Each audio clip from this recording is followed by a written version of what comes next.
can put your trust in me. Say the word, what it is, it got you bugging. I'll be there whenever you are stressing. And when I do, close to you, all of your friends ain't got no clue. I just can't wait to be with you. I promise I'll make everything so easy. Boy, I'll be faithful, promise not to hurt your heart, swear I'm not able. I loved you from the very start, my love's on the table. Take it how you want it, boy, yeah. Take it how you want it, boy, I'll be faithful. I promise not to hurt your heart, swear I'm not able. I loved you from the very start, my love's on the table. Take it how you want it, boy, yeah. Take it how you want it, boy. Take it how you want it, how you like it, when you need it, yeah. Take it how you want it, how you like it, when you need it. Take it how you want it, how you like it, when you need it. Take it how you want it, how you like it, when you need it. Take it how you want it, how you like it, when you need it.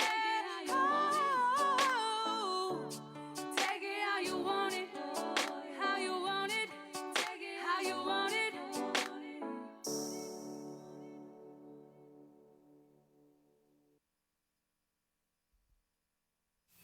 KUAM FM Hagaya, Guam. You're listening to The Link with Chris and Sabrina on Breeze 93.9.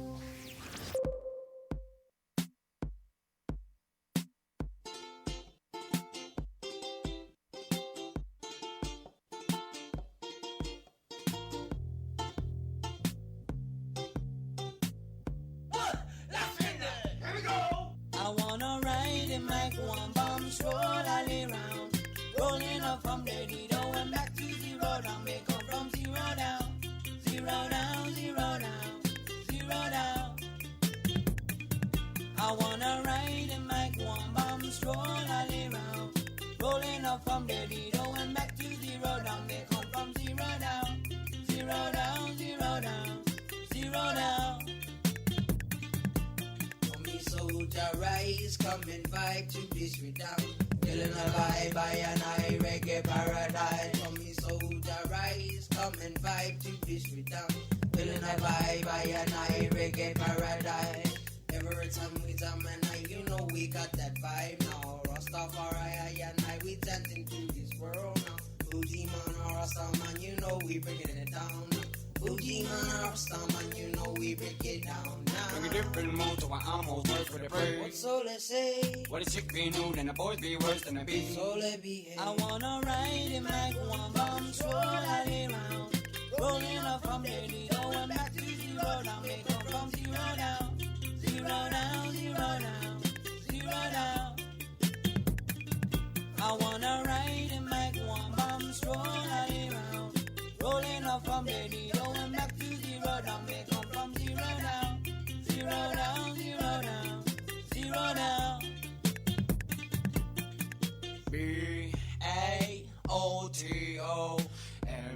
BAOTOMANUA, let's go. I'm 11 and over giving them hits while we blow. Each and every track we dropping by my clock. Let it blow, blow it till it blow the city, burn it till it burn it down. I'm feeling a rhythmic won't stand top, I live by the pound. So hold me down, hold me down, hold me down. Cause the guys know that me smoking keep me lifted off the ground. We have killers coming after us, they come from all around. With the new expansion to this group instead we're broken down. I'm a living while I'm living in Samoa, I will pray. Only there I know may come true.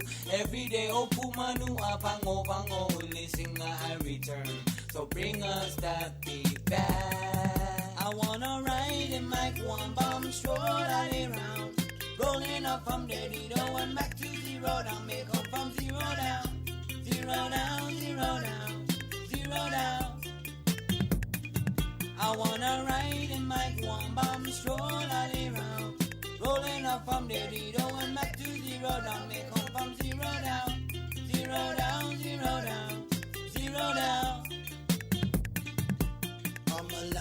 remember I'm being introduced. When you're vibing all the rhythms, it is me you should accuse. You show me funny faces, thought I was a joke, but now I'm jamming with my boys. Them would say I no talk. Don't really care, don't really know, cause now I'm showing all the people that we got the flow. I wanna ride in my Guam bomb, stroll all around, rolling up from the Lido and back to zero down, make up from zero down, zero down, zero down, zero down.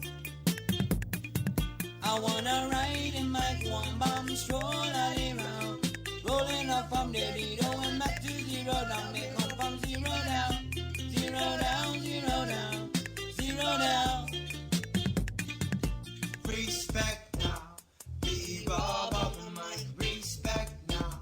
Last night I just got it right, spinning it round me, making it bigger. Then now here I come. Be Rob on the mic, about to tear it down. Lots of love to the boys in the hood and most them girls I see. Give me numbers, pretty girls, if you know what I mean.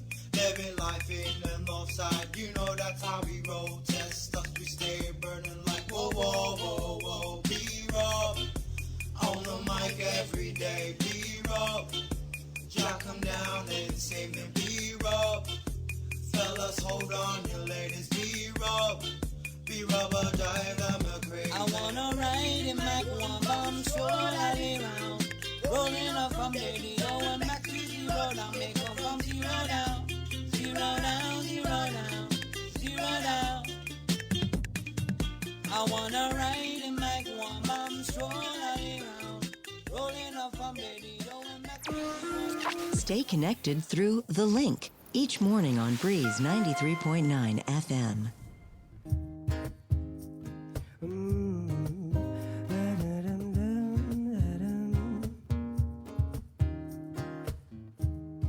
Sleeping all night, waiting to find a reason for today.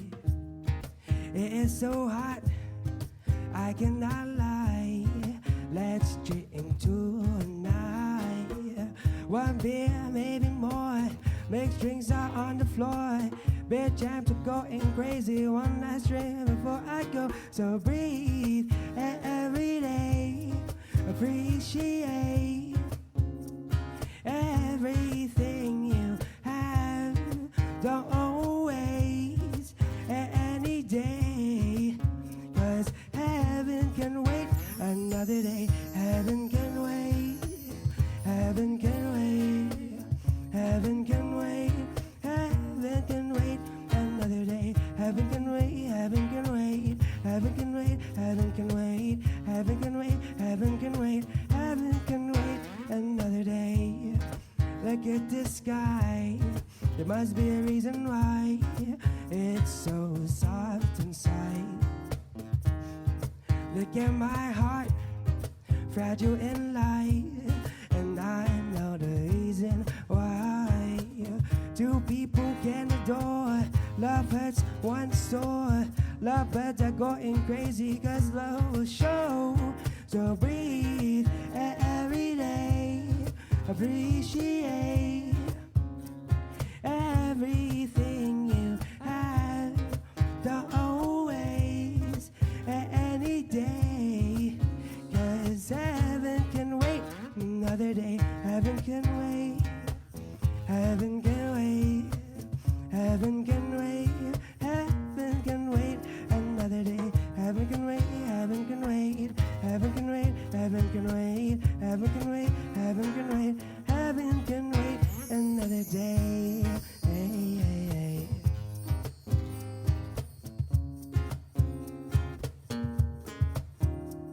Let's slow down and look at what we accomplished. Maybe we will find a reason to live. Look at all the joy and happiness and embrace what you know and live for today. So breathe every day. Appreciate everything you have. Don't always any day, 'cause heaven can wait another day. Heaven can wait.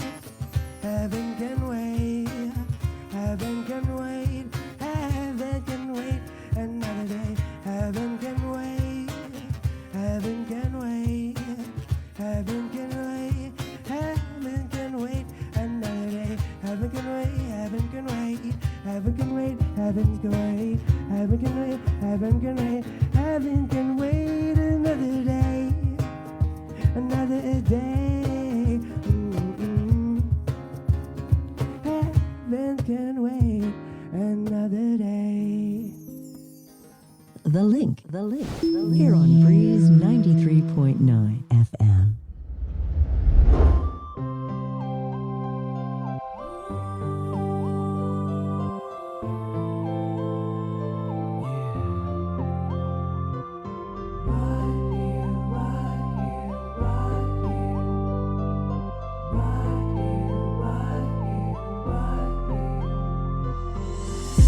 I'll be right here waiting. I'll be right here waiting for you. I'll be right here waiting. I'll be right here waiting for you. We've been through struggles so many and we defeated them all. When times were hard, we were strong and we all stood tall till we fall. It's me and you against the turning of time, awaiting peace of mind, hoping that one day we'll be fine, away from accusations and the rest of the mess. No more haters to get in the way of this painful test. For the rest of the time, we could just spend it together, telling stories, making love. You name it, baby, whatever, anywhere that this strikes. You're still the light of my day, the warmth of my soul. I said the cool in my shades. You my love, you my mate. Together taking on fate, me and you like Bonnie and Clyde taking over the stage. So till the day that I'm rested, and you got to move on. Promise me one thing, you're gonna be strong. I love you. That's why I'm singing this song. So for now, just take my hand until our journey is done. Wherever you go, whatever you do, I will be right here, right here, right here. Whatever it takes, or how my heart breaks, I will be right here, right here, right here. No empty promises, ain't no lie. Truth coming from the heart, please don't cry. Girl, you're the only one, feel me now, 'cause I'ma fix what is wrong, show you where you belong, yeah. I adore you, girl, I will explore you. Tell me what you want now. There ain't no one who can make me feel the way that you do, my baby girl. Let me hold you tight, girl, make you feel alright, girl. You're the only one, I'm waiting for you, girl. Let me hold you tight, girl, make you feel alright, girl. You're the only one, I'm waiting for you. Wherever you go, whatever you do, I will be right here, right here, right here. Whatever it takes, or how my heart breaks, I will be right here, right here. Apendisi zusizo usa ungwaitatu unsaki coração no anong tikutu lo neni una puti i coração mo neni por favor dispensa sa hogo para gohu za gohu ha para hogo za toza mos malagohu para tapanita todo tempo centristas o pago sa undingo zu querida por favor dispensa menanzuos sa mahalang esti coração no naya no pareho kakimoto ho tatigini na lahu Wherever you go, whatever you do, I will be right here, right here, right here. Whatever it takes, or how my heart breaks, I will be right here, right here, right here.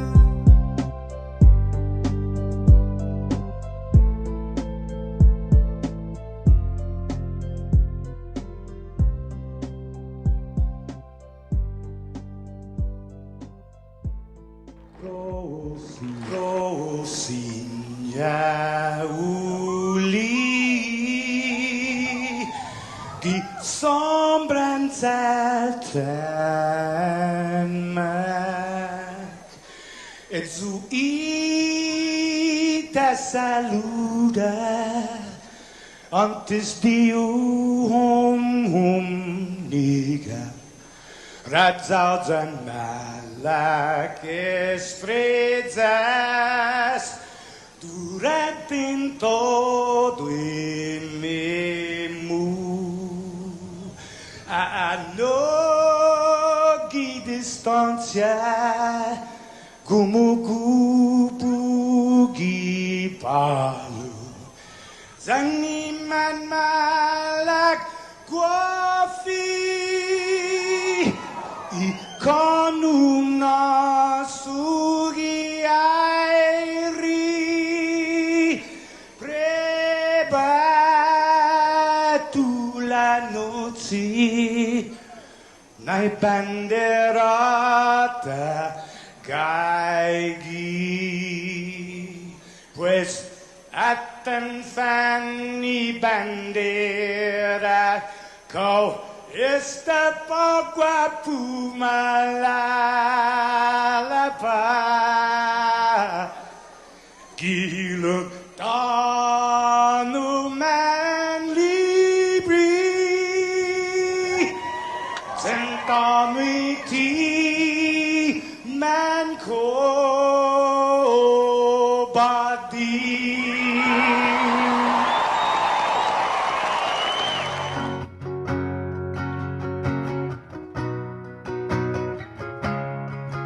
Fanogi chamoru politanota kantai matunonya gitoru iluga Paraiona Parai Gloria a big way is the same Paraiona, Parai Gloria, a viva isla selva. Toru I tempo I paz, paraíta, zangin na bendition. Contra perigo na avança fuam dos proteis langom. Contra perigo na avança fuam dos proteis langom.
got to listen to the voices inside. There are wishes that sometimes hide. Listen to the voices inside. To you, yes, to you. Sinya subaga hauratu.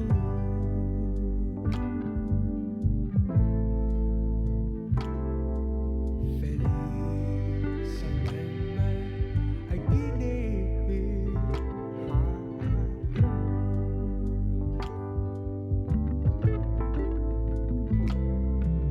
ay tahu no bato utumwa na ubato.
Good morning, Guam. Right on. Morning, Sabrina. Good morning. Good morning, Jason.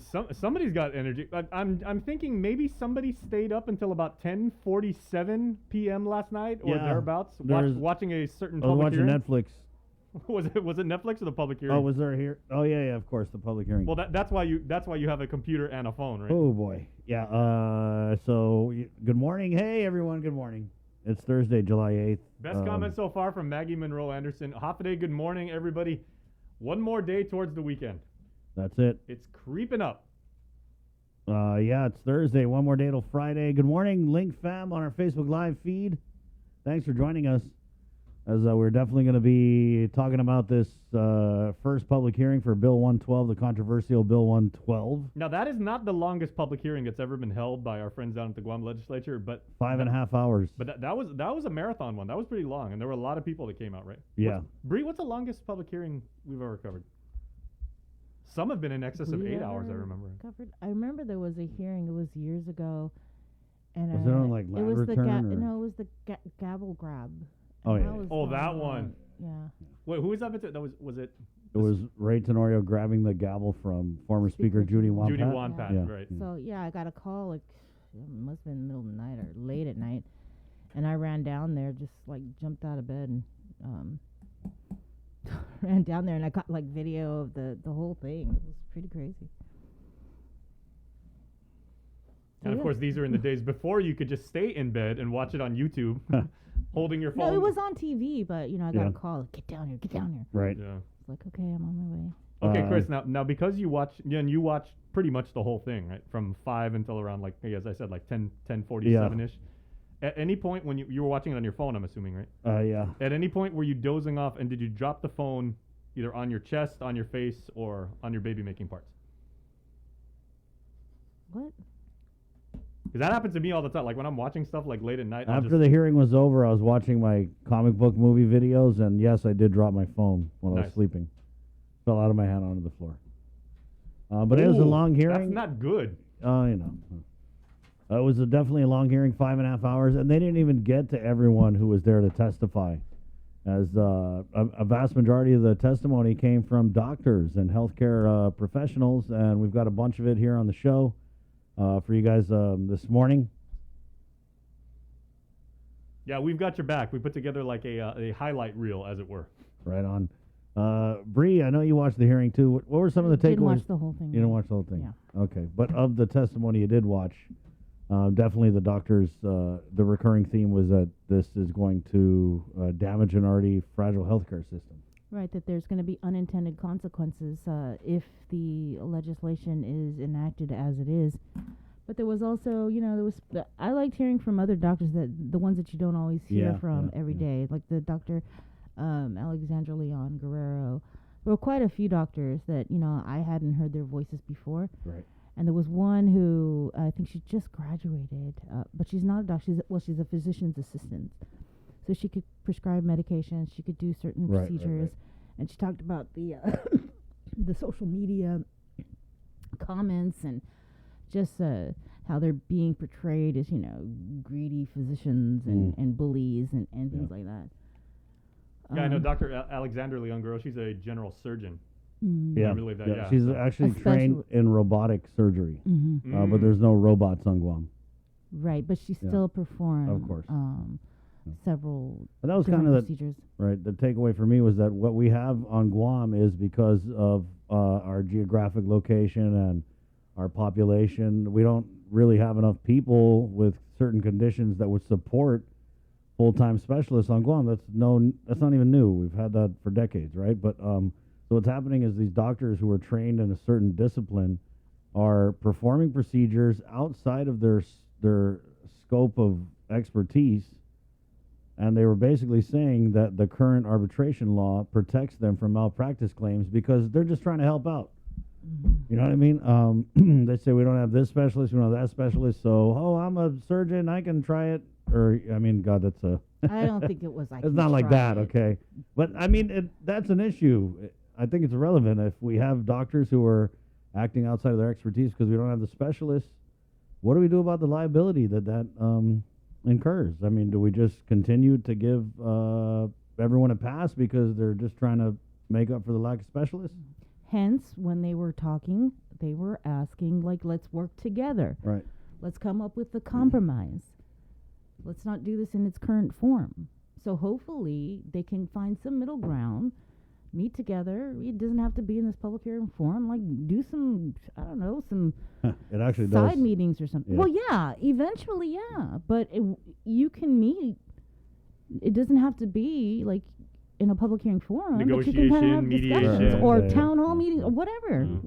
I thought it was interesting from doctor to doctor. Some of the doctors' testimony they were agreeing that the arbitration is costly. I mean, we're going to play a couple clips, so I think there's some agreement from the doctors that, yeah, it's very costly to even get your foot in the door, but then other doctors were saying that we need to do all these other things like increase patient investigations, strengthen the Guam Board of Medical right, Examiners. right, enact more peer review things. But you know, I don't know, Bree, and I feel like we kind of might disagree on this, but I feel like at the end of the day, to me, it's really simple. It's about the access that poor people have in bringing a claim against a doctor who they feel has injured or damaged them. Right now, it costs tens of thousands of dollars. And I don't disagree. Yeah. I'm just saying that in the testimony, some of these physicians are saying, let's work together. Let's find a solution. We agree that it is costly, but it's also the unintended consequences of what this bill will do. Yeah. But And then also, like, we have so many other problems with healthcare going on right now. Yeah, but I mean, I disagree with that because that doesn't mean that we can't look at this issue. I mean, Have you been to GMH? Yeah, of course I have. Have you seen the facilities? Have Yeah. you seen that Army Corps of Engineer report? I know that the senators gave GMH $10 million that this administration didn't give to the hospital. So we can talk about healthcare and the commitment to healthcare and throw all the senators under the bus, but if the administration doesn't enact the supportive measures that the senators duly passed. It's not just this administration, though. Yeah. The hospital has been a hot mess for years. But I mean, also to say that, oh, we can't increase patient access to justice because the healthcare system sucks. I mean, we could do both. I But think. they're also Yeah, trying to, both. Physicians are also making the argument that they said going forward, the overall healthcare system could be damaged because potential top level or returning physicians that want to practice on Guam, they might think twice now because if I come to Guam and for whatever reason, if a claim is filed against me and I lose my medical license, my entire career is over. Yeah, I can't well, I practice mean, anywhere else in the world. if you are guilty of malpractice or negligence and you have a complaint lodged on your record, then it is what it is. It's going to follow you everywhere because you were guilty of malpractice. Sorry. But yeah, I mean, it's tough because I think what a lot of the posturing that the doctors did, at least for me, before this, with the writing of the letters to patients, with the threats and all that stuff, I think it kind of turned a lot of regular people off, and that's why you do see these comments on social media about the greedy doctors. That's why I agree with you, Bree, that it was really good to hear from these doctors who aren't the Dr. Shays or the Dr. Hoawens or the Dr. Akimotos, And there were a lot of different doctors I've never seen before. We also heard from a doctor who has always been like a longtime outspoken critic, let's say Dr. Joel Joseph, who is a veterinarian. Right. And he also lent his voice. I know we've got a soundbite from Dr. Joseph on there on his thoughts about Yeah, that. he also said that the Speaker Therese Terlaia and Senator Tello Taitagui have successfully united the doctors, and he said that they would be going after them and any senator who votes for this measure, and that they would use their considerable resources to make sure they weren't realected. And So, you have said before, Chris, is in I mean, that's their right. They can do that. in the medical community and everything. Like even the medical community can have like it's I don't want to say cliquey, but the medical community doesn't always like agree with Most of the themselves, too. doctors hate each other, right? Like Shea and Dr. whoever, they hate each other, but on this, they're united because nobody wants to get, apparently, I'm sorry, this is an oversimplification on my part maybe, but what I got from it was none of the doctors want to be taken to court by poor people. Yeah, and that unintended consequences that Bree's talking about, we hear from Dr. Jolene Uggan, who she was one of the ones who said, let's boost up the existing systems that we already have that we haven't paid attention to. You're right, all the boards, peer review, all that stuff. It was definitely juicy. Bree, so Dr. Alexandra Leon Guerrero, that was definitely some There was also a pharmacist, key testimony. Karen Song, Right, who lent her testimony as well. Dr. Luen Wen had talked about, he's a young doctor, and he's been on the show. Right. He was on Good for Your Health. He's a physical therapist. Here's to Your Health. Yeah, Right. Here's to Your Health. And so he was saying that he came back to work here, and he has all these innovative ideas that he wants to implement, like long-term things that he felt Bill 112 would jeopardize. So it was really interesting to hear what a lot of these doctors do and think outside of, like you said, the ones we always hear from. Now, outside of people in the medical profession, there were Who also testified in support of the bill? That's I was just gonna say there were also people Right? that there came was, out and Ken Leon Guerrero. Walter Duenas, who we had on the show yesterday. Right. There was Selena Taga. Miss Selena Taga. There was the Hagen Femalauen group. Yeah, well, basically, what I saw was it was all doctors. And so I'm not sure what the process is or if there were patients or, so-called regular people who weren't able to testify because so many of the healthcare professionals that came out. But again, that's their right. And I know at the closing of the hearing, which I was awake to see, Speaker Terlahi said that she's probably going to end up adding another hearing in July. And there's already another one planned for the 12th already. That's on the books. That's Monday. Yeah, they had set that one way in advance, but there's going to be another one in addition? Wow. Well, yeah, because they didn't even get to everybody last night. I mean, it was 5.5 hours. And the average, and sometimes the public hearings, what I see is they'll limit the testimony to like 5 minutes or whatever, but they didn't do this. So it's basically like a TED Talk. They didn't do this last night, and so you had some testimony that ran like 15, 20 minutes. And then, after each panel would give their testimony, usually in a public hearing, you would have the senators ask questions of the panel. But after the first couple lineups of guests, Speaker Terlahi was like going around to her colleagues. She's like, "Oh, Senator, you have any questions?" And basically they were all like, "Yeah, can we just keep this moving? Because there's a lot of people out there want to listen." Yeah. So again, it is a lot Sorry, to go through. There's a lot to go through. And then there's a lot of emotion, obviously, but we've got some of the more salient points that were made by just a. Oh, we can get fraction. emotional too. Yeah, just a fraction of the people that actually lent their voice to both pro and against this argument. We've got a lot of those. All right, 6:38 Pacific Points, Cabo Enterprises, IT&E, and Jack in the Box. Proud to present this episode of The Link on Thursday, July 8th, where we're going to go ahead and get into the news now with the very latest from the KUAM News team, Sabrina Salas-Matanati. Good morning, Sabrina. Off day, everybody. For several hours, testimony was received last night on Bill 112 at the Guam Congress building. The main sponsor, Healthcare Committee Chair Speaker Teresa Lai, has said the heart of her bill is seeking justice for those who have a legitimate malpractice case but can't seek redress because of the cost to pursue a claim. Her measure removes what she says is costly mandatory arbitration with an option to take the case to a magistrate judge. It does not remove the arbitration option. The island's medical community, however, opposed the legislation, pointing out it was physicians that came up with the arbitration process as a compromise so that claims could be screened and frivolous ones rejected. During the hearing, they also talked about the unintended consequences should the bill become law. Here's testimony from Dr. Alexandra Leon Guerrero in opposition of the bill and Ken Leon Guerrero in support of the measure. Complex surgery of the bile ducts. In the short time I have been home, I have already raised the level of surgery available in Guam. I have lost track of how many times my colleagues and patients have thanked me for coming home. And while what I am doing may seem innovative for Guam, many of these procedures I mentioned have been standard of care in the mainland and Hawaii for over a decade. This is the reality of the challenge we face recruiting specialists to Guam. We are truly lucky that my parents and grandparents instilled in me a love for my island and a strong sense of responsibility to uplift our people. Now, as a surgeon, I am trained to assess a patient from head to toe and identify the most acute, life-threatening problem. I believe that the problem we are debating is whether we prioritize the health and access to care of the community at the expense of the individual, or do we prioritize the individual's access to due process at the expense of the community? Let that sink in. There needs to be balance, and I am all for working together to find a more balanced solution.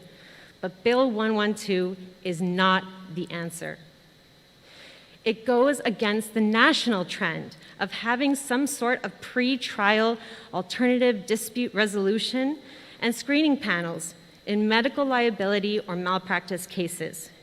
This trend towards tort reform is due to the inevitable exodus of specialists and limiting of healthcare services that occurs when litigation is more accessible. It is a fact that this bill will force generalists and specialists to limit services. Many have said we often practice beyond our scope. But what does that mean? It means that even though I am not a fellowship-trained pediatric surgeon, I have sufficient knowledge and the skill set to safely and successfully perform a wide range of procedures on children. However, if this bill passes, I will no longer perform elective surgery on pediatric patients. It's not because I don't know how. It's not because I don't think I'm good at it. It's because malpractice insurance will not cover me to care for pediatric patients because I am not a pediatric surgeon. And there's a near zero chance we will ever recruit a pediatric surgeon to Guam. The children of Guam will suffer. Our reality is that practicing beyond our scope is the only way to help people who can't fly off island. While I want to and am capable of helping these patients, if this bill were to pass, I am not willing to expose myself, my family, my staff, and all my other patients to the risk that comes with doing that. Another way generalists and specialists will limit services is offering care only to insured patients. Currently, I care for anyone who walks through my door, regardless of ability to pay. This essentially amounts to the provision of free care to countless members of our island community, whether they are of low socioeconomic status or just between jobs and temporarily without health insurance. I do this because I believe in universal access to healthcare. More pragmatically, however, I am able to do this because the Mandatory Medical Malpractice Arbitration Act shields me from the exorbitant costs of malpractice insurance and frivolous litigation, making it financially feasible for me. Doctors are human. Sometimes they make mistakes. But when a doctor makes a mistake, it's not the doctor who suffers the loss of quality of life. It's not the doctor that suffers the dramatic increase in the cost of medical care after the event. It is the patient. I've read Bill 112. I see it accomplishes a major policy goal that could be a good benefit for a small part of our community. And those are the people seeking recourse from legitimate and justifiable complaints made by mistake or accident or neglect that dramatically impact their quality of life. If I go to a mechanic and he makes some decisions or takes some actions that destroy the engine of my car, I have recourse. But if I go to a doctor who gives me a bad recommendation or makes a mistake that costs me my quality of life or my life, there is no recourse. That is a protection that no other business on this island has, and this is something that needs to be addressed to make it a level playing field. It's not to punish doctors, it's to recognize that there are good doctors, there are bad doctors, just as there are good people in every profession and bad people in every profession. And justifiable complaints with easy access to a recourse system is the one thing that does not exist in this business that exists in every other business. I like that the proposed law does not eliminate arbitration, but Bill 112 proposes to allow arbitration at reduced costs as agreed to by the parties and to enact a case screening system through a magistrate judge for those who do not agree to costly arbitration. Under the current law, costs of mandatory arbitration have deterred the filing of claims by those who cannot afford the upfront expenses, in addition to only having 1 year to raise the funds and file a claim. Meanwhile, Guam Supreme Court Justice F. Philip Carbolito submitted written testimony on the legislation. The Chief Justice states the testimony only relates to the potential effects of the measure on the operations of the Superior Court and do not espouse a position on the legislation. According to the Chief Justice, the judiciary does not have the financial or personnel resources to meet the mandates of Bill 112 should it become law in its current form. Quote, without adequate funding to support the required resources, the magistrate judge will be unable to effectively and efficiently conduct pretrial screening and processing of malpractice claims as contemplated in Bill 112. The judiciary respectfully requests consideration of additional appropriations and a prospective effective date for the legislation. Another public hearing on the bill is scheduled for Monday, beginning at 5 p.m. With more news, here's Tyler Matanani. This news update is brought to you by Pacific Points. Do more, get more. Buenos den half a day, everyone. I'm Tyler Matanani with your headlines here on The Link.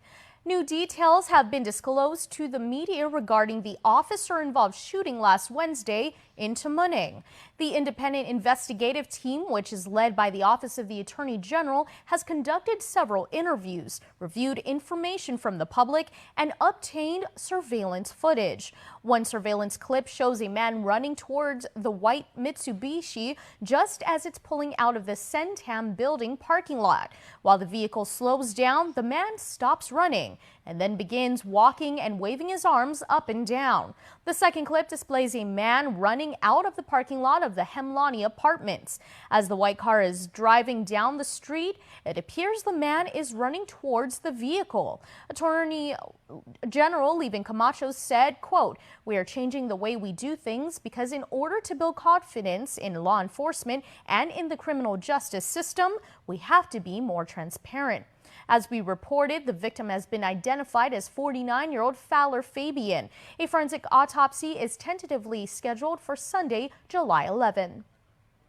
There were two more lucky island residents who went home with $10,000 and a brand new car from the governor's Vax and Win incentive program. KUAM's Isaiah Uggan has more. It's week 4 and two more island residents were drawn to win a brand new car and $10,000 cash prize from the governor's Vax and Win incentive program. It was developed to entice the community to get vaccinated against the coronavirus to win rewards, including a new car and big cash prize to achieve herd immunity or 80% of the population vaccinated. Governor Lou Leon Guerrero and Lieutenant Governor Joshua Tenorio named the two winners as 23-year-old Jericho Mariano and 63-year-old Sukasa Fudo at Alalup on Wednesday. Mariano won a 2022 Hyundai Kona compact SUV, which is valued at more than $20,000. He received the first dose of the Moderna vaccine on February 3rd and his second dose on March 12th. As an employee of a medical supply company, Mariano understood the importance of getting inoculated against the virus. I got vaccinated to protect myself, my family and friends, and anyone who I interact with. With his birthday next month on August 26, Mariano said it's a perfect birthday gift. He works for MD Wholesale, a pharmaceutical, and encourages people to roll up their sleeves and get the shot. My advice to them is you never know what protection this vaccine will give you. It's actually been proven already. And with myself, so since I got vaccinated, not only do I interact with a lot of people, but I know I'm protected when I go out. I just want to tell everyone to get vaccinated. As you can see, you can win a car if you get vaccinated. Sukasa Fudo was the lucky man who won the $10,000 cash prize from the incentive program the day after his birthday. He shared with KUAM News that he plans to negotiate with his wife on how he's going to spend the cash prize because after all, she was the one who registered him. According to Crystal Pacu San Augustine, the communications director for the Office of the Governor, 91,426 island residents have been recorded fully vaccinated against the virus thus far, which means we are 3.84% closer to achieving Governor Leon Guerrero's goal of 80% of the island's population vaccinated or herd immunity by Liberation Day on July 21st. Two winners will be chosen every Wednesday until July 21st. If you are fully vaccinated against COVID-19 and want to register for the incentive program, head on over to Guam Visitors Bureau's website at visitguam.com/vax. Reporting for Guam's News Network, Wahusi Isaiah again. Island residents who are eligible for the All Rise program have been flocking to their village mayor's offices to get the required residency verifications. During Wednesday's Mayor's Council of Guam meeting, mayors like Dedido's Melissa Savares and Tamuning Mayor Luis Rivera expressed concerns about the long lines and says there are other alternatives. I actually made contact with someone at Revenue Tax yesterday, and there's other forms of verifications of their residents. If they have power, water, or Guam solid waste bill, it shows your service location. And if it says Luis Rivera and Jesse Allen lives at 132, Chavez Watch, whatever, it shows both their names. That can suffice as a verification because it has that resident's name showing the service location. So they don't necessarily need to get a mayor's verification. If they have a utility bill showing their service location, and the three that are power, water, and solid waste. Mayor Tumani. Can we have revenue and taxation put out a press release? I did ask them to do that. I said revise your press Because like right now the lines are very long. 588, Justin Dedido yesterday. Late Wednesday afternoon, the Department of Revenue and Taxation issued additional guidance regarding the verification requirement, now accepting them for calendar 2020. They will also accept 2020 verifications previously issued to another agency or household member as long as the applicant for the All Rise program is listed as a member of the same household, and if the verification was previously submitted to DRT for another program last year. We should note that the actual application for the program has not yet been published. The Guam Customs and Quarantine Agency has seen an increase in seized counterfeit articles over the past 7 months, ranging from purses, clothes, and wallets. But can you guess what the majority of the seized items were?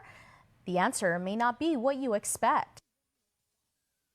Louis Vuitton, Gucci, Chanel, and Christian Dior are just some of the many counterfeit items seized by customs. But you'll be surprised what made up a majority of the over 23,000 items seized within the recent months. If you look at the math, you look at the design. And if you're using a logo that is registered, then that's counterfeit.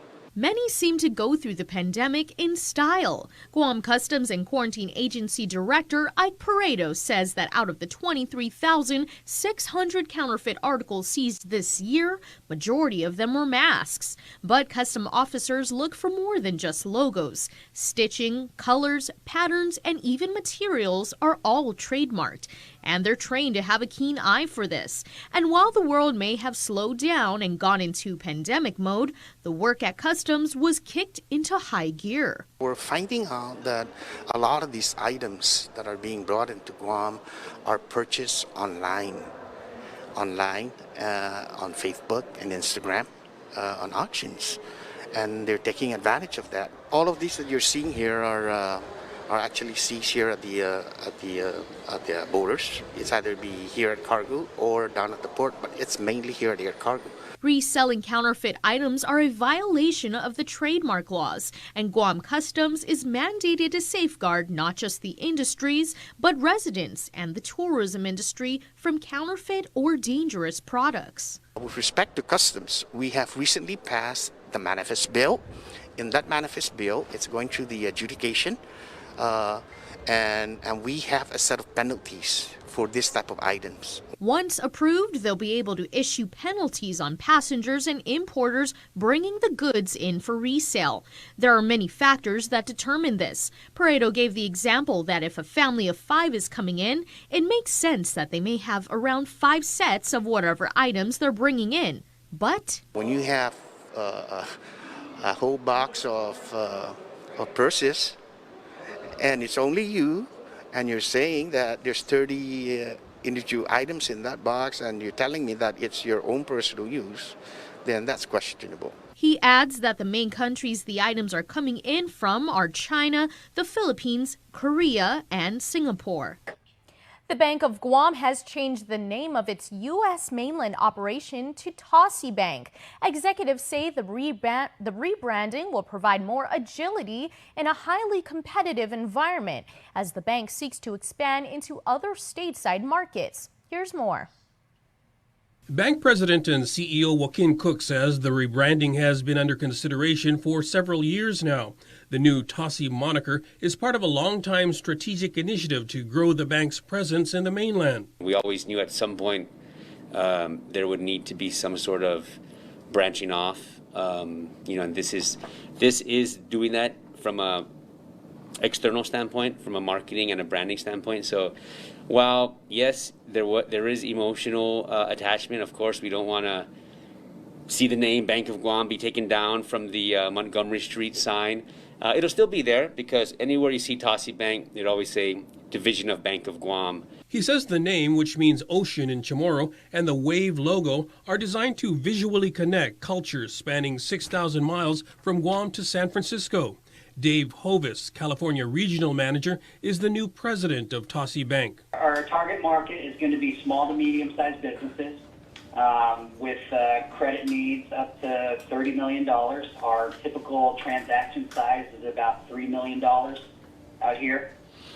We'll continue to replicate the same model that we've been using over the last 10 years. He adds that they're eyeing the San Diego market for initial expansion. In order for us to survive, we have to be nimble.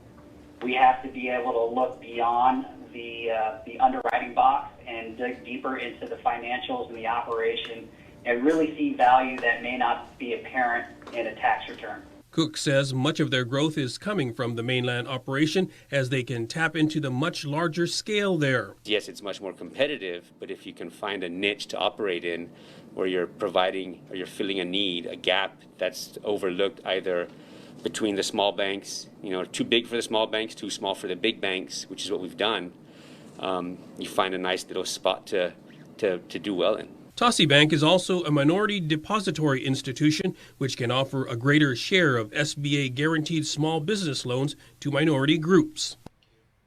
That's it for now. We'll see you tonight for KUAM News Primetime. This news update is brought to you by Pacific Points. Do more, get more.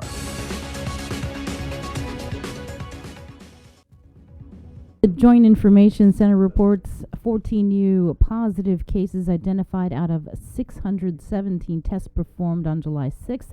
7 cases identified through contact tracing. 1 reported recent travel and was identified in quarantine. 6 cases are reported hospitalized. To date, there have been a total of 8,408 officially reported cases, 140 deaths. 80 cases are active and 8,188 are not in isolation. Guam's COVID area risk score, CAR score, is 0.7. As for vaccinations, 91,426 or 76.1% of adults have been fully immunized on Guam. President Biden is detailing how his administration will convince more people to get vaccinated against COVID after failing to reach his goal of having 70% of American adults at least partially vaccinated by the 4th of July. Natalie Brand reports. Let's finish the job. President Biden outlined a new campaign to get more Americans vaccinated after falling short of his July 4th goal. Do it now, for yourself and the people you care about, for your neighborhood, for your country. It sounds corny, but it's a patriotic thing to do. The president says the plan will focus on targeted community-by-community outreach, and it comes as the Delta variant is spreading nationwide. We're sending out more mobile clinic units out there to help people at special events, summer festivals, sporting events, as well as places of worship wherever we can find people gathered. The White House will also step up efforts to get vaccines to more primary care doctors and pediatricians to help encourage young Americans to get the shot. The renewed push comes as COVID cases have risen by double digits in some parts of the country, and there are new concerns about cases rising even more after the 4th of July holiday. The fact that families and friends were together this weekend does pose a risk, an increased risk for transmitting the COVID virus because our pandemic's not over. In Springfield, Missouri, the number of hospitalized coronavirus patients jumped nearly 27% in the past few days. State health officials say they are experiencing a temporary ventilator shortage. And in Arkansas, Wyoming, and Nevada, states where full vaccination rates are below 50%, cases are also rising. In Los Angeles County, health experts are concerned about an increase in COVID cases and hospitalizations among Black residents, who officials say are less likely to be vaccinated. Natalie Brandt, CBS News, Washington. With your news in Chamorro, here is Kin Conception. Buenos updates to get some to gifinut sa morgin ni KUAM News. Presenta ni Familian Mizo gi First Hawaiian Bank. Mamalagnos nuevo sihan na informasyon para media para din ang maganon opisyal polisiya no mamaki gimapos ng Merkulis gizatamuning. Independente na investigador gini ni opisina ni General Abogao sa manama entrevista siya taw-taw ma-review informasyon gini ni publiko dahil mamanyuli video po adyo na sinisedi. Uno na pati gi video ano kung taw-taw malalago gato giyon apaka na Mitsubishi na kareta anya dedingo i-parking lot di Sentam Building. Ano dumuspasyo kareta pumaral ko taw-taw manugong za mamukad benta sa tutsukan ni kanay niya hudod ang papa. Segundo na pati ni video ano kung taw-taw na malalago hudong gi i-parking lot di Himlani Apartments ano ki kareta na apaka na umano papagitalan za malalago taw-taw gato guhi na kareta. Ihinarad abogadong Guam si Leven Camacho asangan na matulalay kasiha itemano ibidal niya. Datangi pero managwaha mas kumpiyansa gi inifet sa silay sa justisyan kriminal na sistema. David yung mas anok hafa masotsogwi.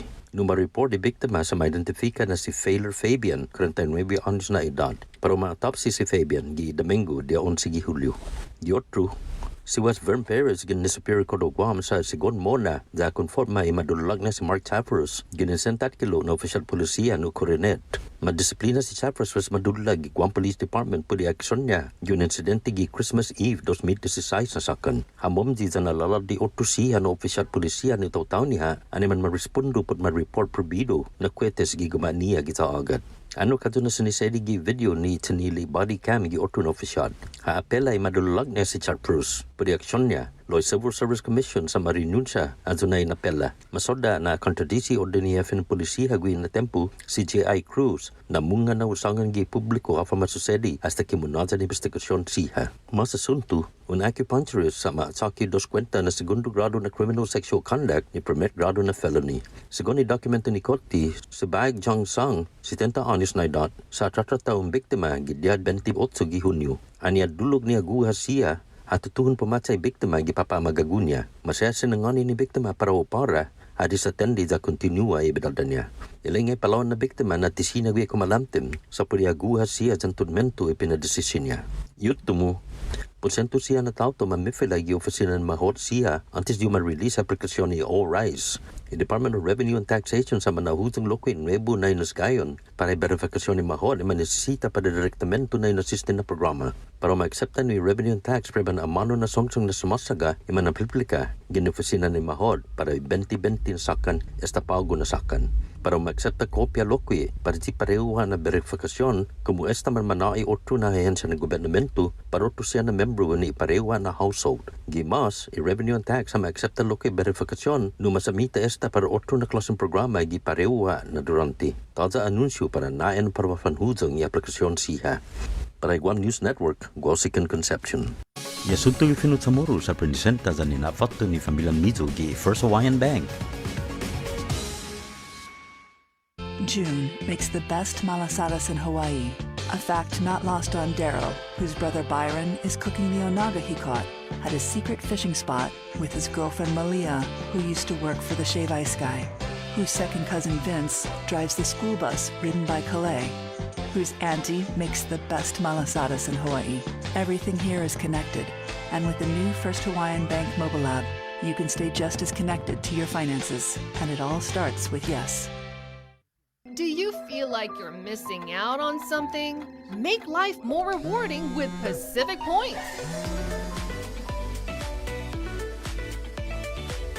Earn and redeem points for bill rebates and free load at IT&E, discounts on fuel at Shell, vouchers at Foodies, and United Mileage Plus miles. You can even pay with Pacific Points at IT&E, Shell, and Foodies. Pacific Points. Do more, get more. The relationship between Guam and Manila, Philippines is undeniable as we share similar cultural traditions, history, and heritage. With generations of Filipinos calling Guam home, KUAM presents a monthly look at the capital city, featuring in-depth and engaging interviews on everything from medical tourism to new business and government leaders. Veteran newscaster Nestor Lecanto delivers Beyond Our Borders. This special program is brought to you by KFC. Family platter of fried chicken? Check. Tray of red rice? Check. Birthday cake? Check. 1 case of water? Check. 12-pack of beer? Check. 2 cases of Pepsi? Check. When you have a long checklist but are short on time, we've got you. Get it delivered by us. Order on the app or website at uno-go.com. Guam on demand. Shoot, I forgot the paper product. Oh wait, UnoGo has that too. GU Self-Storage, conveniently located near the Harmon McDonald's. We offer affordable rates, online payments, and auto bill pay for your convenience. Plus gate access daily from 6 a.m. to 9 p.m. Call us today at 648-7867 for more information. KUAM News, in partnership with the Guam Visitors Bureau, brings you the Guam Safe and WTTC Safe Travel Certified Program Showcase. Look out for this powerful symbol for visitors, island residents, and industry workers alike, as it represents establishments with a consistent global commitment to safety practices. Stamped with approval by the Guam Visitors Bureau and the World Travel Tourism Council. Every Monday on KUAM News will feature a different local business who's taken the Safe Guam and Safe Travels pledge to maintain health and safety standards to get Guam back on track. Log on to visitguam.com to see how your business can receive the designation, what businesses in our community are Guam Safe certified, and have the WTTC Safe Travel certified. I decided to get vaccinated because just thinking about all the lives lost from COVID and everyone on island that contracted the illness, I realized that I need to do my part, not just to protect myself, but our community. And I also realized we're still not out of the woods with variants that are out there. I want to be safe, and I want to keep my family safe. I'm Tyler Matinani, and I'm a proud member of the vaccination. Join the vaccination. Scan and plan. For more information, go to KUAM.com. Brought to you by American Medical Center, your partner in healthcare. Looking for TV schedules, upcoming sports, or special presentations, or what you may have missed over the busy week you had? Well, look no further than KUAM Digital Digest. This weekly emailed newsletter puts all kinds of information in the hands of subscribers each and every week. Just subscribe and we will make sure you keep up with your favorites and stay informed and entertained throughout it all. Go to KUAM.com, click on the newsletter tab, give us your email address, and you are all set. Brought to you in digital partnership with King's Restaurant and Ruby Tuesday Guam. It's the KUAM Digital Digest, your weekly guide to the latest information and best entertainment on the stations and platforms of KUAM. The Culture Club returns to KUAM Digital and KUAM News Weekend Edition, highlighting Guam's young artists, activists, and crafters as they work to protect, preserve, and promote our Chamorro culture. Watch this weekly feature on the digital platforms of KUAM News Weekend Edition, brought to you by Hanum.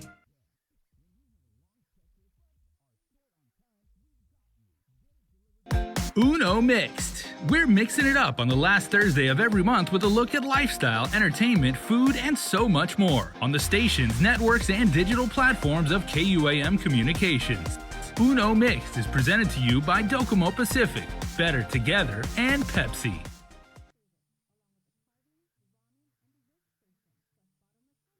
The world of television is more exciting than ever. Don't miss a minute of special presentations from NBC on KUAM TV 8 or from CBS on KUAM TV 11. Every month, we'll bring you the fun and excitement of award shows and red carpet moments, special series presentations, and other great network programs. Brought to you locally by King's Restaurant, Ruby Tuesday Guam, Bud Light Seltzer, and Docomo Pacific, giving you more reasons to tune in and turn on. Fall in love with TV again with the best from KUAM Communications.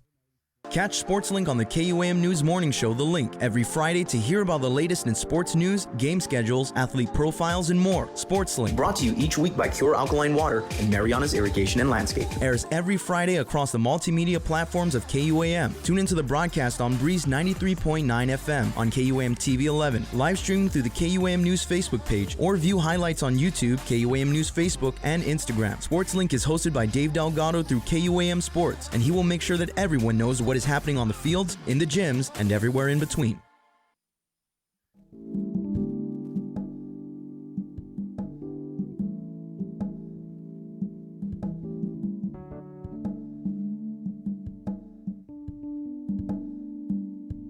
From the first time that we made, I knew we were cool. And even though I was kinda acting rude, she made me feel as if I had nothing to prove. So I had to get myself back together and play smooth. Never ever thought that I would feel this way. Judging from my looks and the words she said, I knew that I was sprung from the very first day. What am I trying to say? She's a very, very special lady. The kind of woman that would drive you crazy. She won't be I'm easy.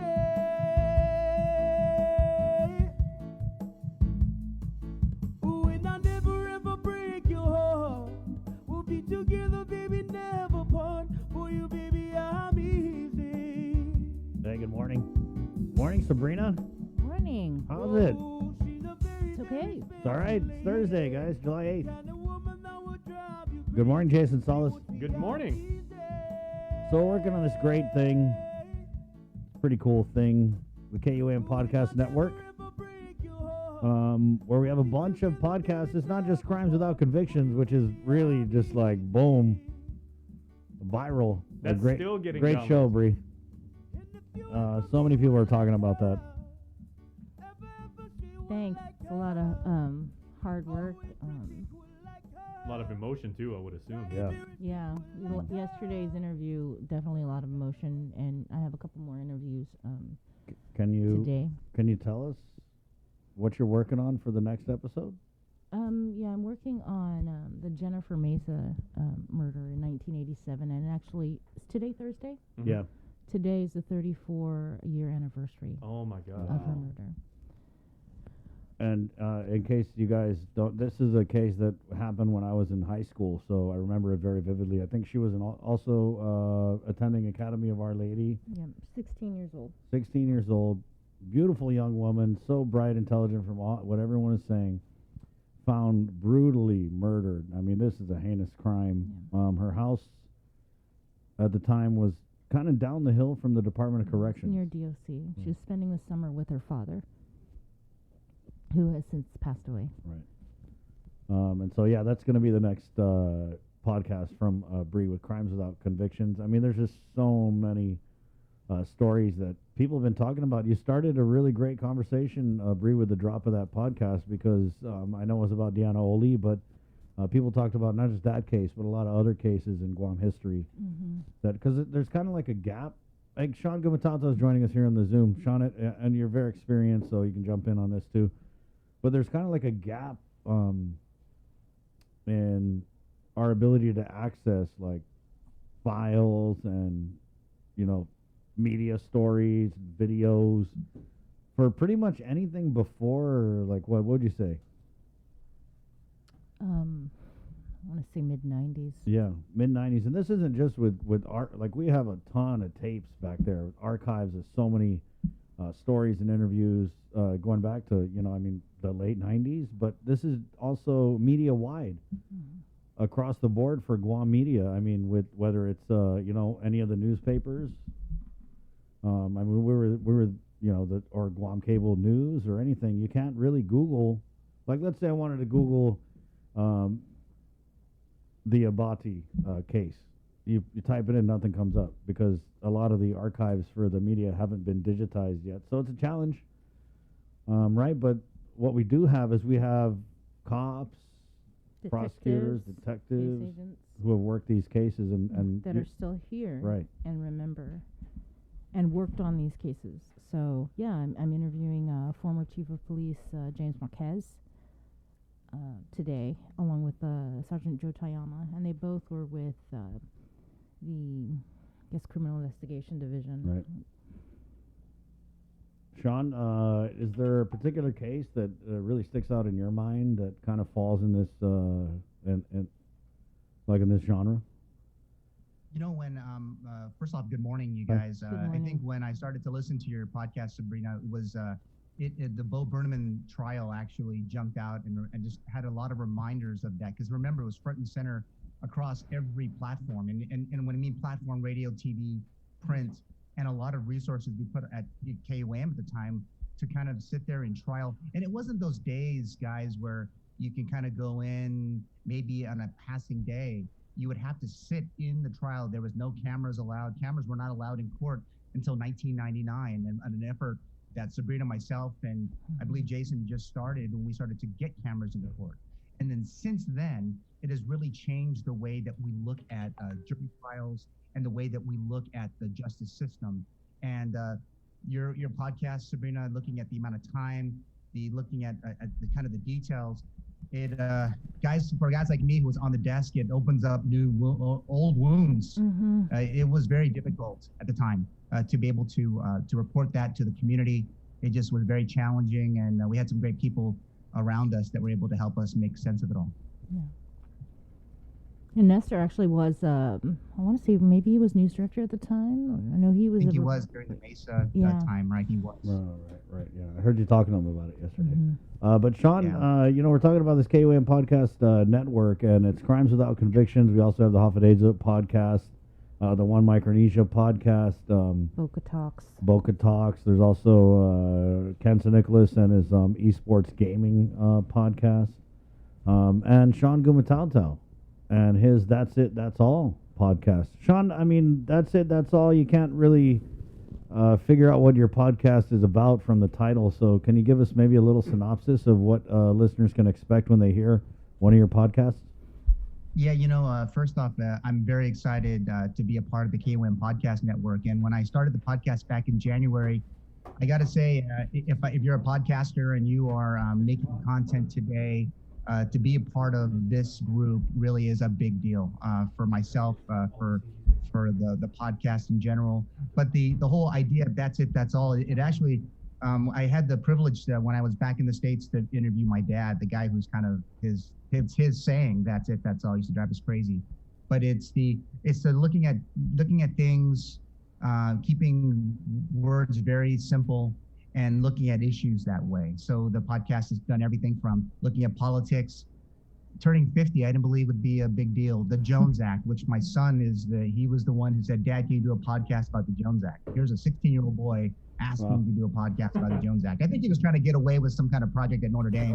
Right, yeah.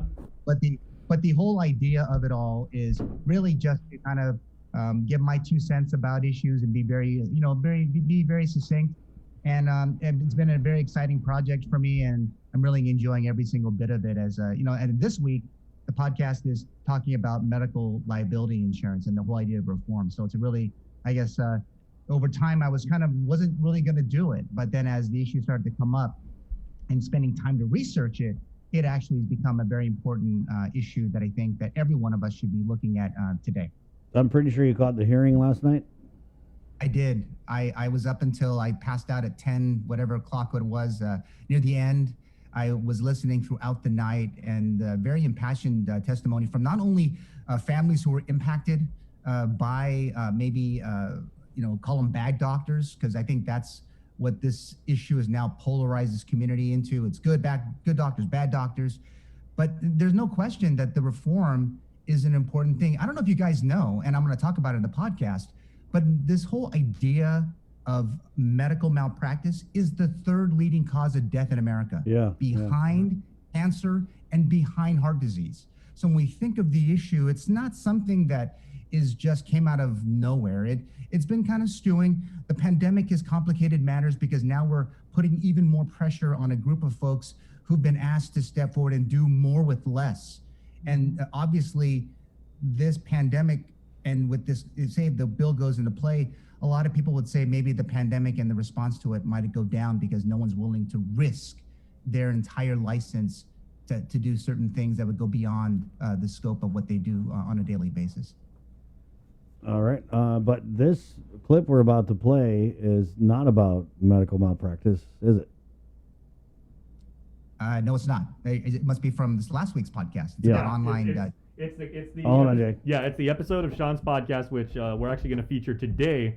Because Sean, you're recording your Bill 112 podcast later on today. That's going to drop tomorrow. So make sure to subscribe, everybody. You can get Sean's podcast. Just find all the links on our timeline or at KUM.com/podcast. You can get them on Apple Podcast, Amazon, Audible, Spotify, Google Podcast. But this one is Sean's thoughts, right, Sean, on online learning, what you've been through as an educator, as a parent, and then just what you've been able to see as people just being locked into their computers and going to school, which I'm sure for you is like a dramatic paradigm shift. Yes, it absolutely has been. All right, so let's play this clip now from Sean Gumatautau's That's It, That's All podcast on the KUM Podcast Network. My kids' consumption of knowledge and the techniques needed to help them stay with the pace of others of their generation in these times. They have plenty of technology. Heck, I saw a computer for the first time in 1981. My mom bought me a Commodore VIC-20. The tech was similar to the ones I had in class at Woodrow Wilson Elementary School in San Leandro, California. I was in the 5th grade. My mom wanted to be sure I and my 2 brothers didn't get behind the times. While those 2 bored easily, I spent many hours trying to replicate the programs we did in class. Call it homework, if you will. I did play the games on it regularly, like Pac-Man and Asteroids. I was always trying to hack something. I had no clue of the machine language or coding, tapping the keys I thought would get me closer to my favorite Star Wars characters in space. Today, MacBook Pros and smartphones lay around the rooms of all of my kids. That Star Wars movie is now being watched on an Apple TV in my living room. Pac-Man has been replaced by Call of Duty on Xbox. My kids do other things, thankfully, than spend all their time online. But when the push to online learning happened, they responded better than I thought. These Generation Z kids were able to traverse the Google classrooms even better than some of their teachers. My kids are very fortunate to have good internet, meaning the research for their projects were easier for them than some of their classmates relegated to slower speeds via a MiFi device. But when they were done with school, it was right to YouTube or Netflix to de-stress from the online day of classes. Discovery seems to be more immediate, with lasting effects for my kids and many their age. I jump onto the web and need to step away and take a walk in my yard to get away from all the information that the information superhighway is presenting itself today. Scanning and reading seems to be techniques my kids and college students seem to be at odds with each and every day of every lesson and ahead of those teaching sessions. Just as Draves noted on this matter, the scan technique is key to learning online today. Every person is different for sure. How school-age kids and college students learn today is a stark contrast to how I and my wife and my parents learned when we were in school. Learners today do have good etiquette online. The netiquette, if you will. The learning is coming across at least 2 of the 5 senses at the very minimum. What is online today, though, is still something that has to be monitored and regulated by each individual person. That is how you got to my podcast. That is how you get the latest scores from the sports arena. That is how you were able to experience the latest tunes on the Billboard Top 100. But face-to-face learning is still there and ready to get back to some kind of normal in these extraordinary times. There has got to be some balance between online and in-person learning at some point for it all to be successful for teachers and students alike. I've learned in recent years that the online environment should not be viewed as this isolationist type of behavior of young people. In fact, we should embrace how it helps them grow as a person in this year, 2021. It certainly helps when these settings bring collaboration. Learning from other learners is key to growth in today's world. We should all agree that there are generational differences in learning. Understanding the generational learning characteristics of the generations is key to instructors like me and a parent like me. Coming from another generation should make us more sensitive to their learning needs. Oh, dang, freaked me out there with that explosion. Yeah. Shots No, fired. his Sorry, my podcast is kids very, say very the good. same. It's called a transition. Yeah. Yeah. And actually, the one thing, and you know, we You could have- have used a whoosh, maybe. and we have actually known Sean and of course his lovely wife Trish for many, many years. And Trish actually makes a couple cameos in your show, right, Sean? She does at least part of it, the ad. So subscribe and remember that was not the episode in full, everybody. That is a snippet, Just a little sniblet. a mere fraction of Sean's thoughts on Yeah. online learning and a whole bunch of stuff. So make sure to check us out. Go on KUM.com and hit the podcast link up at the top under listen, and you can subscribe to not only Sean's podcast on whatever audio platform you're listening to, so that way it gets automatically delivered. You don't have you subscribe once, you get it every single time he drops an episode, including tomorrow's big one. I'm looking forward to that, Sean, to see what you say about Bill 112. Yeah, Jason, thanks for the plug again. And, just one other thing on the podcast. It's always designed so that when you leave your house, say, like I live in Talapofo, I drive to Tamuning. If I was to listen to my podcast right now, it would basically get me to my destination in that time frame. So it's designed to kind of get you where you need to be on Guam. Right. So it's one end of the island to the other for the most part, at least in terms of the sweet spot in terms of time. But yeah, this week's podcast is about this whole idea of medical liability reform and my 2 cents. And then looking at the bill, looking at some of the statements that were made on this program here on the link and others, it's a chance for kind of give, again, my perspective. This last night also really opened my eyes too. I mean, I did, like you did, Chris, I sat and listened to the folks, and I think that it's a big deal for lawmakers. They're really in a really interesting spot to come up with this at this time. But if you didn't listen, I like go that. on YouTube and listen to Dr. Yashihiro's testimony last night. If you look at all of it in totality, the Monday is going to be important too. But Dr. Yashihiro really lays out a kind of an interesting history of it because of his role. I mean, he's been practicing, and he's a dentist. He's been practicing in Guam a long time, right. And he offers up such an interesting perspective, historical perspective that the intent of the bill didn't have.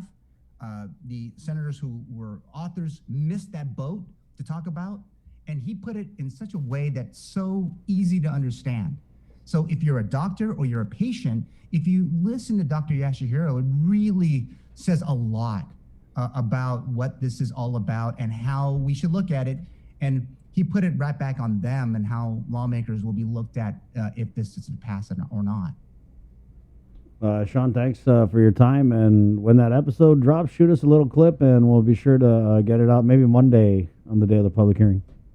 Hey, not a worries. And when I think about the online one, I'm teaching at UAG. I just started my online class for the summer, but we're back on in the fall, which I think is going to have to end up being another podcast because we're all going to be getting back to some sort of normal at some point. Right. But guys, thanks for pushing it. And I'm so happy to be part of the KUM Podcast Network. We're happy to have you, Sean. Take it easy, my friend. Thanks, Sean. Thank you, bro. Okay. Have a great week. Okay. It's 7:28. We're getting a bunch of senators who were at the hearing last night. You better plug that in. Yeah. Charger. But first, let's go and play a couple of these clips. We're going to play this clip from Dr. Jolene Uggenbree. From the public hearing last night. This is the first public hearing. There's another one on Monday, and then I believe at the close of this one last night, Speaker Terlahi said that she was going to look at the legislative calendar and try and get another public hearing night on this Bill 112 in July. So, looks like, what is that? That wasn't my audio. Sorry about that. Okay. Yeah, so we're going to play Dr. Jolene Uggen, her testimony, a portion of it from last night's public hearing on Bill 112. Practicing on Guam has been incredibly challenging. I wanted to leave after the first 3 months when I truly realized how scarce our resources were in 2015. I stepped into an ICU that was sorely under-equipped. We didn't have the staff or the training to scratch the surface of an ICU. When I received a patient requiring stat dialysis, I had to plead for a dialysis catheter to save my patient's life. We have come a long, long way. As a physician and leader in my specialty, I have worked hard to improve ICU medicine and contribute to the overall health system of Guam to improve the quality and safety of patient care. The pandemic has taught us a lot. It highlighted the many pre-existing gaps that our healthcare infrastructure faces. We have worked tirelessly to fill in all those gaps, stretching above and beyond our scope and capacity every day. We become whoever we need to be for our patients. I become a neurologist, a hepatologist, a rheumatologist in my unit because we lack these specialists. I don't think about liability when it comes to saving a life. My patients are my priority. I become a pediatric intensivist for some of the sickest kids at Guam Memorial Hospital, helping our pediatricians. We transfer these kids into the adult ICU. I volunteered to lead our emergency medical services first responders as their COVID medical director. Without any expertise, but with the sole priority of keeping our men and women safe, using my medical license so they can deliver care for our community. Bill 112 will make providers think twice about stretching outside of our scope. Do you know how this will affect our already fragile healthcare system? How many people will be left without the care that they need? The point of arbitration is not to act as a barrier to justice. It's a filtering system so that any claim will be evaluated by knowledgeable people first. The cost is what we need to focus on, not the process itself, finding that solution. I'm pleading with you for you to see the true issues and address the island's healthcare needs. Give us more resources to help our systems improve for training, peer reviews, patient complaint investigations with the licensing boards. There are many ways that we can improve the healthcare infrastructure and identify the weaknesses in our system. In closing, any negligence should be held accountable, but this bill does not achieve that. Sizuus Maasi, I'm Dr. Jolene Maatnyao again, and I oppose Bill 112. All right, now let's hear a testimony from Selena Taga, who's not a doctor. She testified early on in the hearing yesterday, making some allegations that she was a victim of what she called malpractice. Sure. The third or fourth day, he flipped my fingers.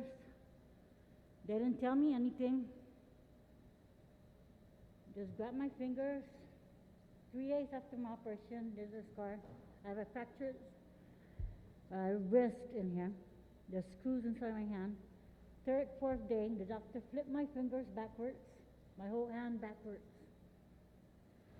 So, records, I asked for records, and all I see is pain, a smile.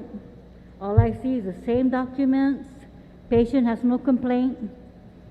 I've been asking for painkillers. I've been in pain since November. Every second I'm in pain.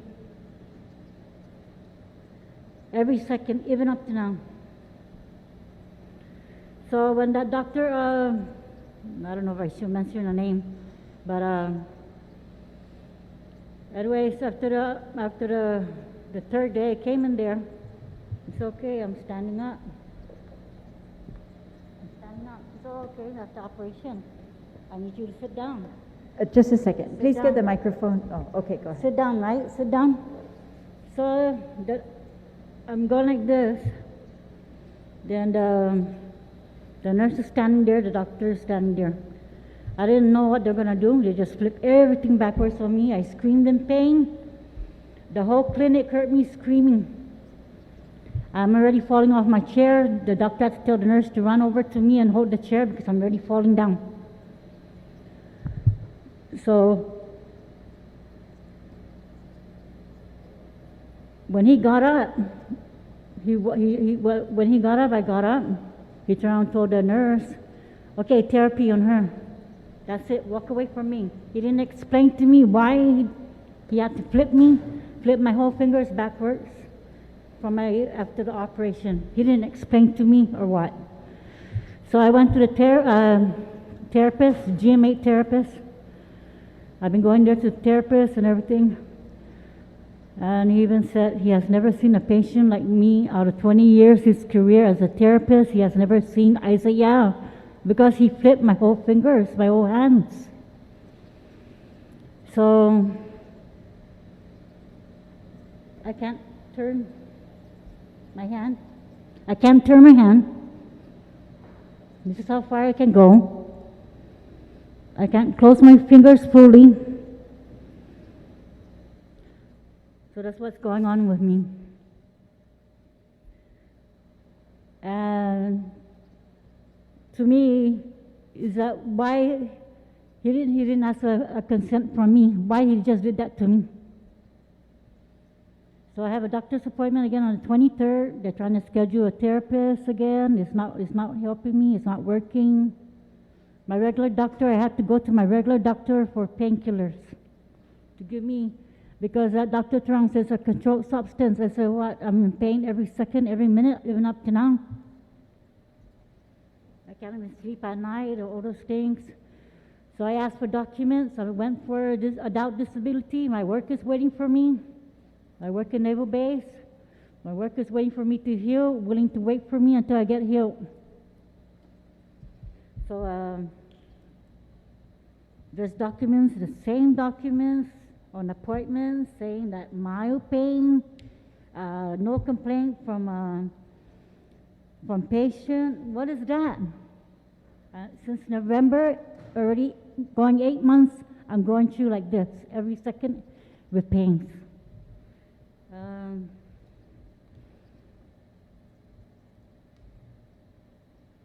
My opinion is that why didn't ask a consent? So I'm a left-handed person. To let me know, and then if I agree or what, I'll sign. But no consent, no nothing, to just flip everything on me. I think that's all I gotta say. So I qualify for adult disability, Social Security. I got the documents from all the therapists, from the hand doctor, my regular doctor. So I qualify, but I qualify for Social Security because I'm going for adult disability because of what he did. So, yeah, I think that's all I gotta say.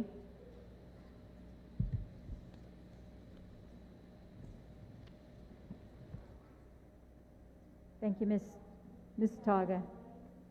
I don't want no one going through what I'm going through. For that doctor to flip anybody's fingers after 3 days after operation. I don't want that going to somebody that in the same situation like me.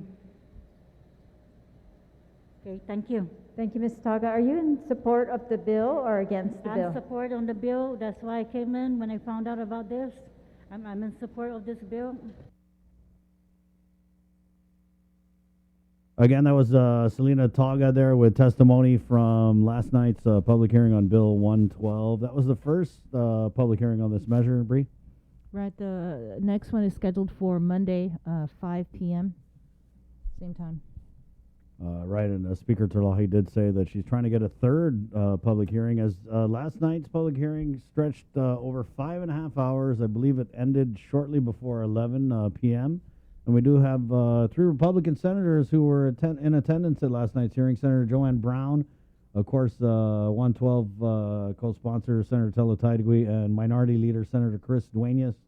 Are we getting everybody? Senator Duenas, how's your mic? Okay. Yeah, Senator Duenas, So you may need to, Senator Duenas, if you can, you may need to like leave and just rejoin the call and then just hit join with audio, and then you'll be good. right. Okay. Yeah. Yeah. So call using internet audio. So Senator Tello, Senator Joanne, I guess just my first question is: did everyone who showed up to testify last night get to testify, Senator Tello?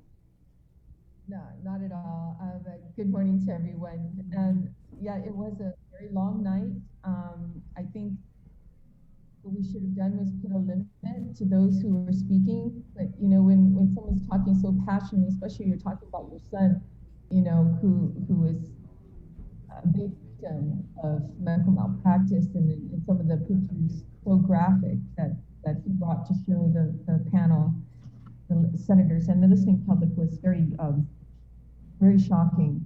And then of course Selena, who came on and spoke, you know, she was sitting there the whole time. You could tell that she was in pain that whole time, waiting to be heard. But I think moving forward, there's going to be a time limit, you know, trying to get everybody in there, at least just do 5 minutes.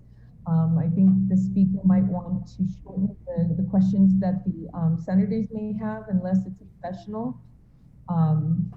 And I think the third public hearing that she has planned is a very good idea.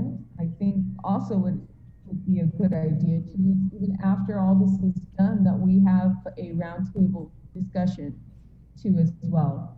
But it was a good public hearing. It was something anticipated. We anticipated that it was the medical health providers were going to come in full force, and they did. And the 20 other testimonies that was sent in via email was amazing. Dr. Lisa Natividad, her testimony was amazing. I hope she can come on and read it into the record, because it's a very, very good, as a medical professional too, as a social worker. She even has medical malpractice insurance herself. Had the opportunity afterwards to speak with one of the doctors, one of the last doctors who spoke during the public hearing. And we talked in length. And she was the one that said, oh, I definitely have medical malpractice insurance. You know, I don't know why any doctor would not have it. And she was quite shocked when she came to Guam to find out that the majority of doctors on this island don't have medical malpractice insurance. So it was a good one. I'm looking forward to the other testimonies, and definitely to thoroughly read the many testimonies that came in via email. And I just hope that these individuals would come in. Sorry. So yeah, it was a long night, but we're here. True Republicans through and through. Senator Brown, before we get into our questions, just what was your takeaway from the testimony last night? Well, I certainly appreciated everyone that testified at last night's hearing, from, you know, the members of the public that came to relay their issues and their concerns and what they experienced with their family. Certainly the father talking about his son, and as Senator Tello mentioned, you know, for them to come forth and talk about the challenges and the hurt that they've gone through. I'm sure it's not easy to do that, least of all, you know, to do it publicly, but it's a very important, you know, information for us to hear, and for our community to hear, because there are other cases we hear out in the community where our people have gone through this and have suffered through it, you know, and I think it's important, you know, Chris, to make it very clear, we're looking at negligence. We have a lot of good doctors on Guam. I mean, when I go see my doctor, I almost feel like, you know, I'm 10 years old when they tell you, you know, you need to do this and not do this with your health, and you need to exercise more, and you need to eat less. I think we got the same doctor. You feel like you're 10 sitting there, and you're like, yes, I understand. I'll do better. You know. So we have many good doctors in our community, and it was very, very, you know, I'm glad they came out and spoke last night, especially doctors we otherwise would not, you know, have, unless you were, you know, they were your doctor, you probably would not have heard from them. Because certainly you have some that are very vocal and you're, you know, they're out there all the time, but certainly to hear the variety of doctors, including the younger doctors that you know, have gone off and were born and raised on Guam, Guam's home, went off and got their education and came back and are reinvesting themselves in the community. And we're very supportive of all those good doctors. I think the main issue here is how do we address negligent doctors, any doctor that has, gone outside of what the standard of care should be and didn't provide that care to a patient that ended up suffering, or in some cases may have passed away as a result of it.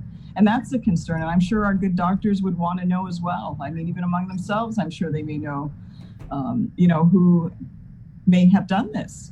But the system's set up right now where there's not really an avenue, and we can't just say it's the poor and indigent. I mean, most people, don't have the resources, financially or otherwise, to even pursue this. And it's important that the issues get addressed. That if there is a negligent practitioner out there, that not only are they identified, but that there's a process to deal with that, so that they're not out there harming someone else. Because if this was, ourselves, if it's your family member, your child, your mother, your father, I mean, we don't have the luxury of making too many mistakes with regards to, our health care. And we need to have an avenue to address that. And I'm certainly committed. I mean, last night, yes, it was a long hearing. And I know there were others that were there that were not able to testify because of the time. Yeah. But I'm certainly committed, as I know my colleagues that are on this morning are, to hearing all sides of the story. And I certainly encourage other members of our community, if they've been affected, please come out and let us know what you've experienced. And certainly encourage more people in the medical profession to come out and also lend their voice to this issue, because we're all challenged in trying to find what is a good solution to allow our doctors to practice safely and do the good work that they invested so many years of their life and are committed to.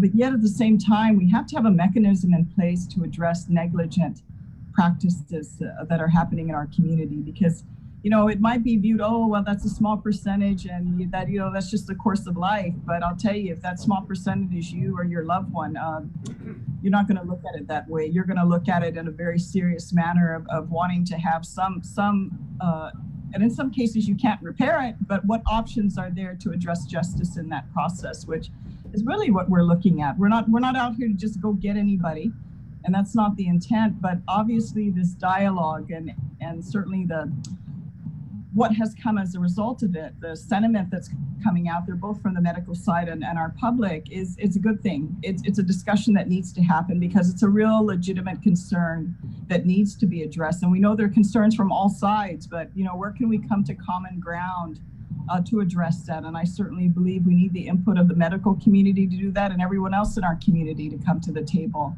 so that we can work towards a solution and move forward, with a better practice with regards to healthcare here on our island.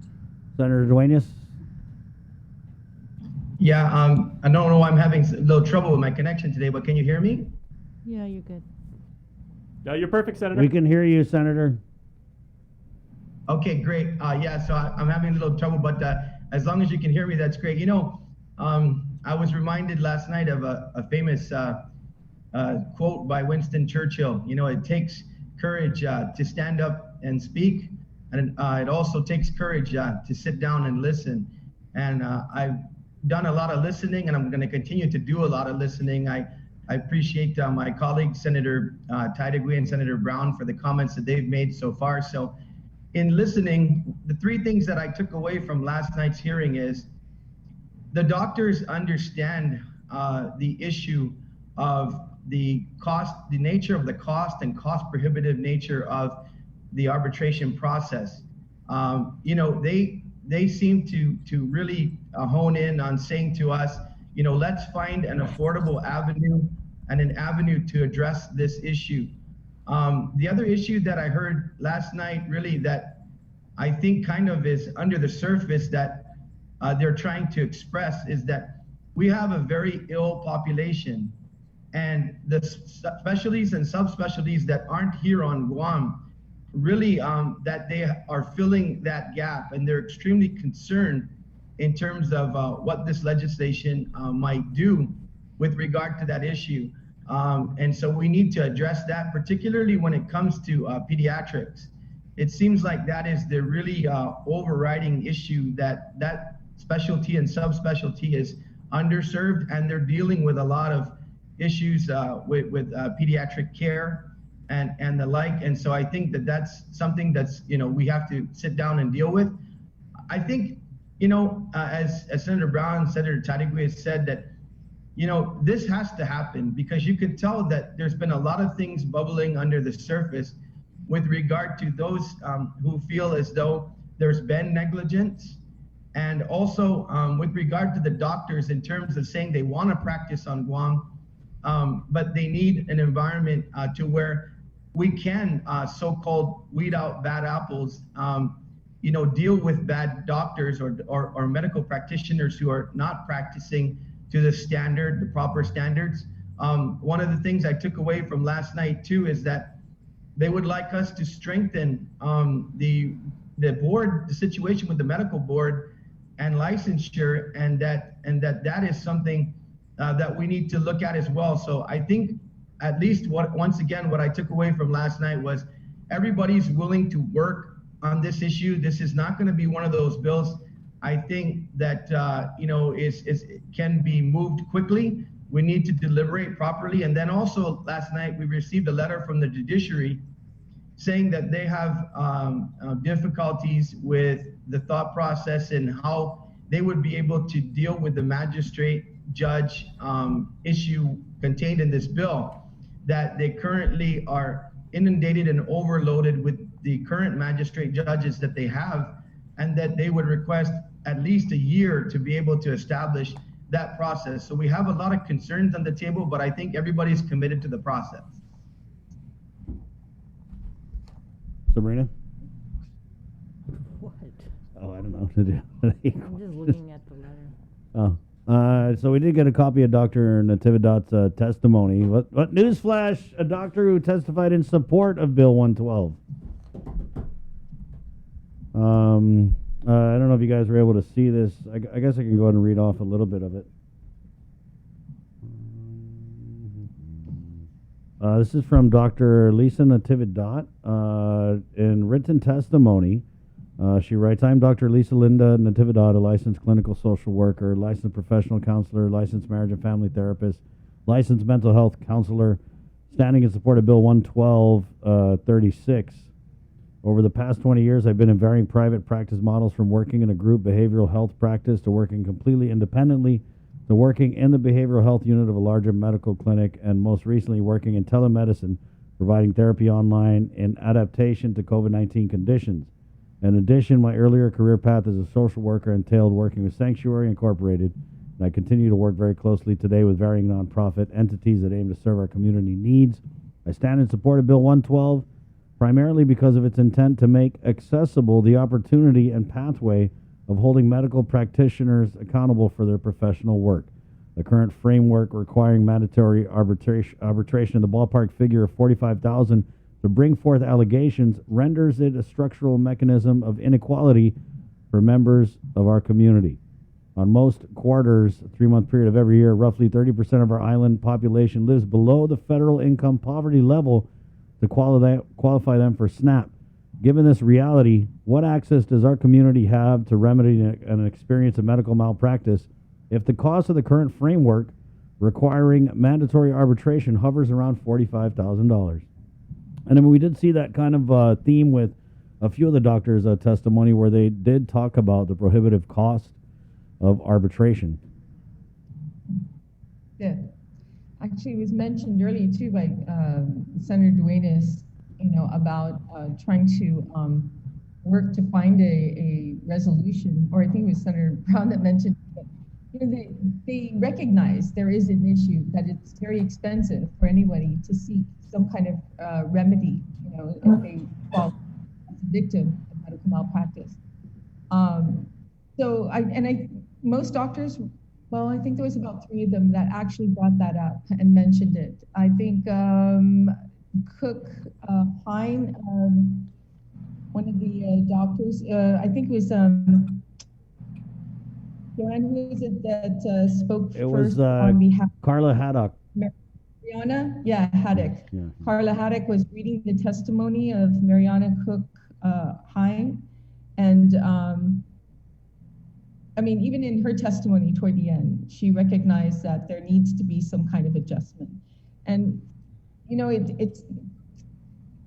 it's really unfortunate because a lot of the statements that were made last night by doctors were information that was, they got their information wrong. They were informed incorrectly. I don't know who's telling them that it's not going to cost that much, that arbitration is not incorporated into this legislation, when it absolutely is.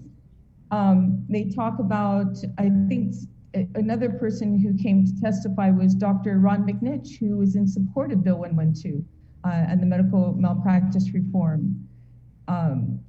He too recognizes, that to assist with this discussion, he provided information and data, which I thought was very interesting. We were looking at that yesterday, speaker and I. And he says that with about, here, let me, if you don't mind, it says the evidence this law doesn't function is demonstrated by natural statistics. According to the data products of the National Practitioner Database, the federal data set for the medical doctors, the numbers are clear. Per 100,000 persons, the high number of medical malpractice suits in Louisiana, with about 45 to 100,000. So that's 45 malpractice complaints have been filed within 100,000. And the low state is Hawaii, with about 5 people filing medical malpractices to 100,000. If Guam used the lowest number possible from Hawaii, the results are reflective of this concern. Let's assume a straight line, 150,000 person population for Guam since 1991. This would likely mean that Guam would have 7 to 8 medical malpractice lawsuits per year using the Hawaii number. We always try and use a jurisdiction that's very close to Guam. And when we talked about this, we thought, well, how many malpractice claims have been put forward to Guam? And that number still is very difficult to come up with. What was the other thing we talked about that was, sorry, I was up really late last night trying to review all these testimonies, even past the hearing. But if you look at how many people filed medical malpractice suits, for instance, right now, there's 17 complaints at the Board of Allied Health right now. Of that 17, many of them have nothing to do with medical malpractice. Many of them are over a year old. So if you look at it, you're looking at around, 5 or 6 that might have to do with medical malpractice. I'm losing my train of thought, people. I think there was Senator, there was a stat that Dr. Ron McNitch had put out where he kind of said, okay, if Hawaii has this population, then comparatively, and Hawaii has X amount of malpractice claims filed a year, then Guam's population should yield X amount of malpractice complaints just based on the population and the number of patients and all that stuff. So I don't know if you guys can produce a number of how many claims we're seeing, but it apparently seems that we're not seeing that amount of claims.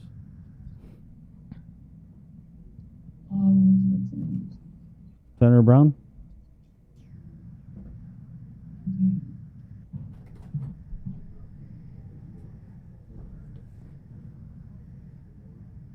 Oh, was that for Senator Brown? Or anybody? Yeah, so I think if I followed your question, I think that the caseload is indicative of obviously, I believe, just the current setup. And so I think once again, in listening closely last night, and even to the speaker as she closed the hearing, is that after we hear, I think she's really on point with an additional hearing. She talked about having maybe sub-hearings or roundtables with the specifics of the bill.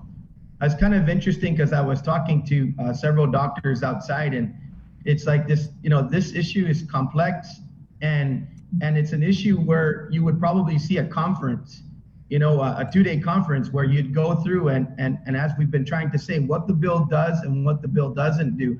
And so I think as we work going forward, that kind of information, Chris, where you see, the small amount of cases going forward, you see the frustration from those like Mr. Duenas and others that have come forward who feel as though, it was really a difficult and catastrophic experience that they had, and then trying to break through the barrier. This is the real, divide on the issue. So, what do we do with this bill to facilitate bringing forward and equalizing that situation? And I think that's where we're at. And so, yes, I believe that the low amount of cases being brought forward has to do with the system. How do we solve that? And that's going to be what we have to do going forward. But like I said, what came out, at least to me last night, was just not the mechanics of this bill, because it looks like we should be able to have amendments that could find the middle ground. We should be able to find an amendment to find a way to make it more affordable as far as the access. Okay. I have a few amendments that I'm working on, but I don't want to roll them out until I've listened to everyone on this subject. But I don't think it's as difficult as we might be making it in terms of the affordability and access. But like I said, this has brought up a whole new array of issues that I think a lot of people weren't really aware of. Right, Senator. In terms of how difficult.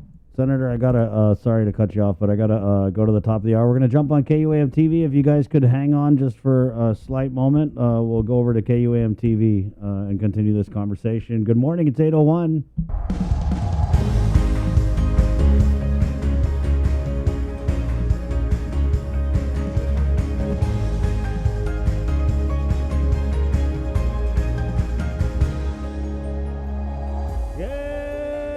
Guam. Morning, Sabrina. Good morning. Morning, Jason. Good morning. An intense show so far. Yeah, good morning, KUAM TV, and welcome to The Link. It's Thursday, July 8th, 8:02. Coming up on the show, as always, this show is so big today, I had to carry it sideways just to get through the door. Okay, we're getting Superintendent of Education John Fernandez, Attorney General Levin Camacho. Other than this Bill 112 public hearing, there was a huge release of surveillance video from the Attorney General's office relative to the shooting death of a Tamuning resident that was involving an off-duty officer. Thank you. Yeah, and so Attorney General Levin Camacho coming on about that and a whole bunch of other issues. It's funny because Carlina Chafris over at the AG's office, every time the AG comes on, she says, "Hey, send me a list of topics," and so the list of topics was like about that long. So AG Camacho coming on at 9. We're also getting Tamuning Mayor Louise Rivera to kind of unpack. There's a panel that was formed, Bree, relative to this shooting incident, right? But we haven't been able to really solidify. That's what we're hearing. Yeah, that's some sort of a task force or something. But Right. it's not necessarily like a government task force, but I think it's more so with the stakeholders right. of the FSM community and others. But we haven't really been able to kind of nail down what the goal of this panel is, but I do know that they are going to be kind of looking at the police responses. Not just to that incident. Not just to that one, yeah. 8:03, so we'll do that with the AG coming up. We'll talk about this video, which was very revealing and provided a lot of detail to what had happened. And, there's still a lot of questions about it, too. It's 8:03. We're going to continue the conversation. We also got news coming up with Sabrina Salas-Metanani, of course. But right now, Senator Joanne Brown, Senator Tello Taitagui, Senator Chris Duenas. Here, I wanted to play this testimony, if we could, from veterinarian Dr. Joel Joseph, who testified yesterday in the public hearing for Bill 112. You're not going to hear that from anybody here today. Not going to hear that from anybody here today. But it is a law that can be modified, and modified intelligently to meet needs that were not originally foreseen. I want you to think about the results of opening the floodgates of litigation. without the checks and balances of the MMMAA. Doctors and staff will spend their time with legal counsels and in court instead of caring for patients. Fees will need to go up in order to cover legal bills and the missed time in exam rooms. The doctor fees goes up, the insurance rates go up. The only ones that will lose out are the poor, the indigent, which are the ones you are professing to do this for. The only true result will be that medical care will only be affordable by the rich who can go off island. Look around you, senators, in that big crowd out there. Have you seen the medical community come together ever like this? I mean, for anything. Doctors do not agree on anything. Okay? Doctors can't even agree that your mucous membranes are pink. Okay? And I'm going to call you two senators out, Senator Terlahi and Titagui. You have united almost the entirety of Guam's medical professional community. I think that is an amazing feat, and I congratulate you for it. You have now created the basis of an organization that can go forward and target each and every senator that votes for this law at the next election. And we will spend all that money that you accuse us of accumulating on defeating your re-election bids. You have gotten us organized, and we thank you. Doctor after doctor has or will be telling you that they will reduce services and consider leaving the island. These are not threats. This is not bullying. This is the truth of what will happen if you pass Bill 112. There are doctors on record. We'll go to Senator Brown for this one. So, Senator Brown, let's just talk about, I mean, huge elephant in the room. It is actually the room. Doctors saying that they're going to leave island if this bill passes. That's, specialists aren't going to come here, that the fragile health care system is going to be shattered into a million pieces if Bill 112 passes. I mean, these are the very professionals that we trust with our health, right, coming out and saying that this is what it is. And it wasn't just Dr. Joel Joseph. It was a nonstop stream of testimony last night to that effect. So how do you respond to... Well, I mean, that's Chris, where we need to get back to common ground, because I mean, I think we need to look at a balanced perspective on this issue. And certainly, the comment, yes, we're going to leave, or you're not going to have these specialists. And certainly we hear their concerns. I mean, they're the ones that are actually practicing. But to project the image that in other jurisdictions there aren't requirements in place to address these very concerns. It's not as if they leave Guam, if they go back to the mainland, that they're going to, a state where there's no requirements to address this issue, where many will, actually have to have malpractice insurance. So we're not, I understand the concern, and we need to be focused also on the quality of care that our people are getting. And that's why we're saying, what's the alternative then? We don't want to lose the good healthcare professionals that we have, but most definitely, we simply can't allow a blank check, so to speak, for doctors that are negligent. And that's really what we're focused on, is negligent practices on this island that harm our people. What are we telling them? Well, we'll give you health care, and if some of you, by the way, these things happen, well, too bad. It's just the way it is. We have to have a mechanism in place to address that. There has to be a recourse for people that are harmed.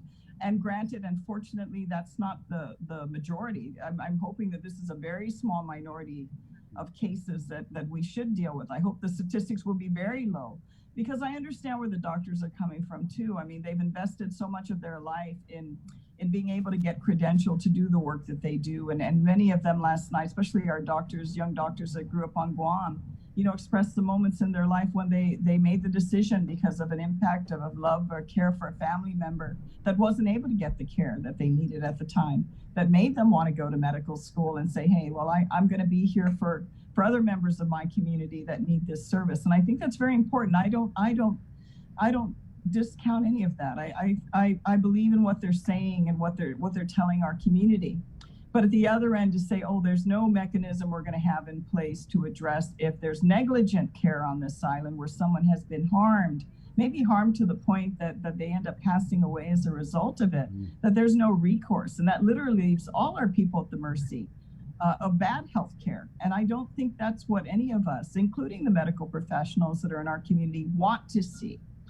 So that's why I think it's important. This is a very big issue. It's not something, obviously, that's going to be addressed and resolved overnight. Working to consensus is a bigger challenge now because you're going to have disagreements about how to go about that. I mean, we had one doctor say, well, I don't want this medical board that's made up of all these different other medical professions that's not specializing in my medical profession to evaluate me. So it's like, what can we come to the table and discuss? That's where we also need their input as medical professionals to say, how do we deal with negligent practices? Because I don't think anybody wants to see that continue. And then because nothing happens or maybe very little happens as a result of a physician that has been negligent, are they going on and doing this harm to other innocent patients out there that are coming to them for good health care? Because most cases, I mean, it's nice to, you're younger, you go see your doctor because it's your annual physical and they pat you on the back and say you're doing well. Well, that's not always the case. And for those of us that need that health care, we want to make sure it's reliable. I'm not looking to go sue my doctor. That's not furthest thing from my mind. I'm hoping I'm compliant with the things they tell me I need to do so that I can have and continue to have good health overall. So that's what we need to be focused on. But the threats, there's nothing to be gained by that. And you look at Dr. Joseph's comments. I mean, those are direct threats. And I fear more having good health care and a quality of life than I fear elections. I mean, we all, of course, if you run for office, want to get elected, but those type of threats that no more than us, making direct, that doesn't get us anywhere. That doesn't move the dialogue forward. The people will decide who they want to be their leaders, and that's not even in our hands to decide. That's for them to decide. But we're not going to get anywhere simply having the attacks. And certainly, I have to tell you, I give Senator Tello credit. It's, to go through what she's been through in her health care, and then to have to discuss it publicly, and then to have that health care taken away because she's sponsored this bill. And she's a senator. She's someone who's visible in our community and who's able to speak up. What about those, Chris, that cannot, that don't have that platform, and that are put in this circumstance where they or a loved one can't get the health care they need? That's what we need to be focused on. It's not right what is happening in that dialogue or threats that are being made. That if you put not just in general about elections, but to not even get the health care you need to sustain your life, and not even this issue wasn't even swept under the rug. It wasn't even subtle. It's a direct, well, I'm no longer going to provide you care, and in 30 days you have to get another doctor or go off island.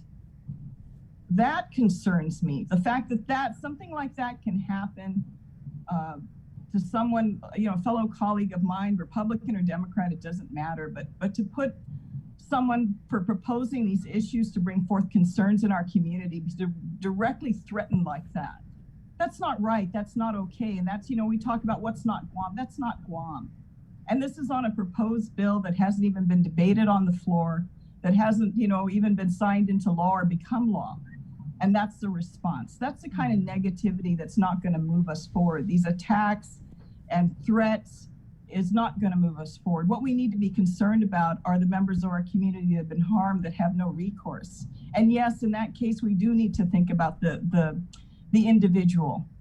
We do need to think there has to be a recourse to address that concern, regardless of their financial standing, because they're a member of our community, and we need to be concerned about the members of our community that are harmed because someone may have a negligent practice. And of course, at the other end, we don't, and I hear their voices, what the doctors were saying. They don't want to be opened up to just they turn left, right, up or down, and then they're going to get, a suit filed against them and their whole credentials and their career.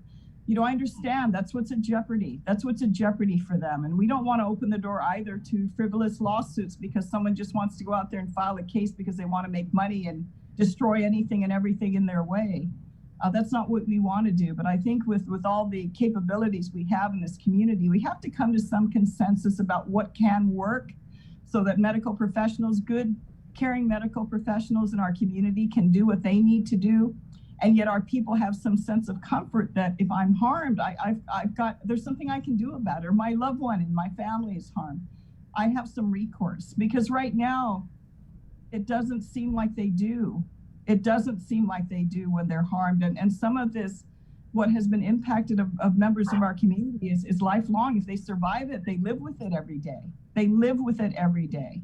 And if there's a negligent physician practicing out there, then by all means, we don't want them practicing on Guam. We'll roll out the red carpet for them to leave Guam. We don't want them, but we don't want them harming someone anywhere else.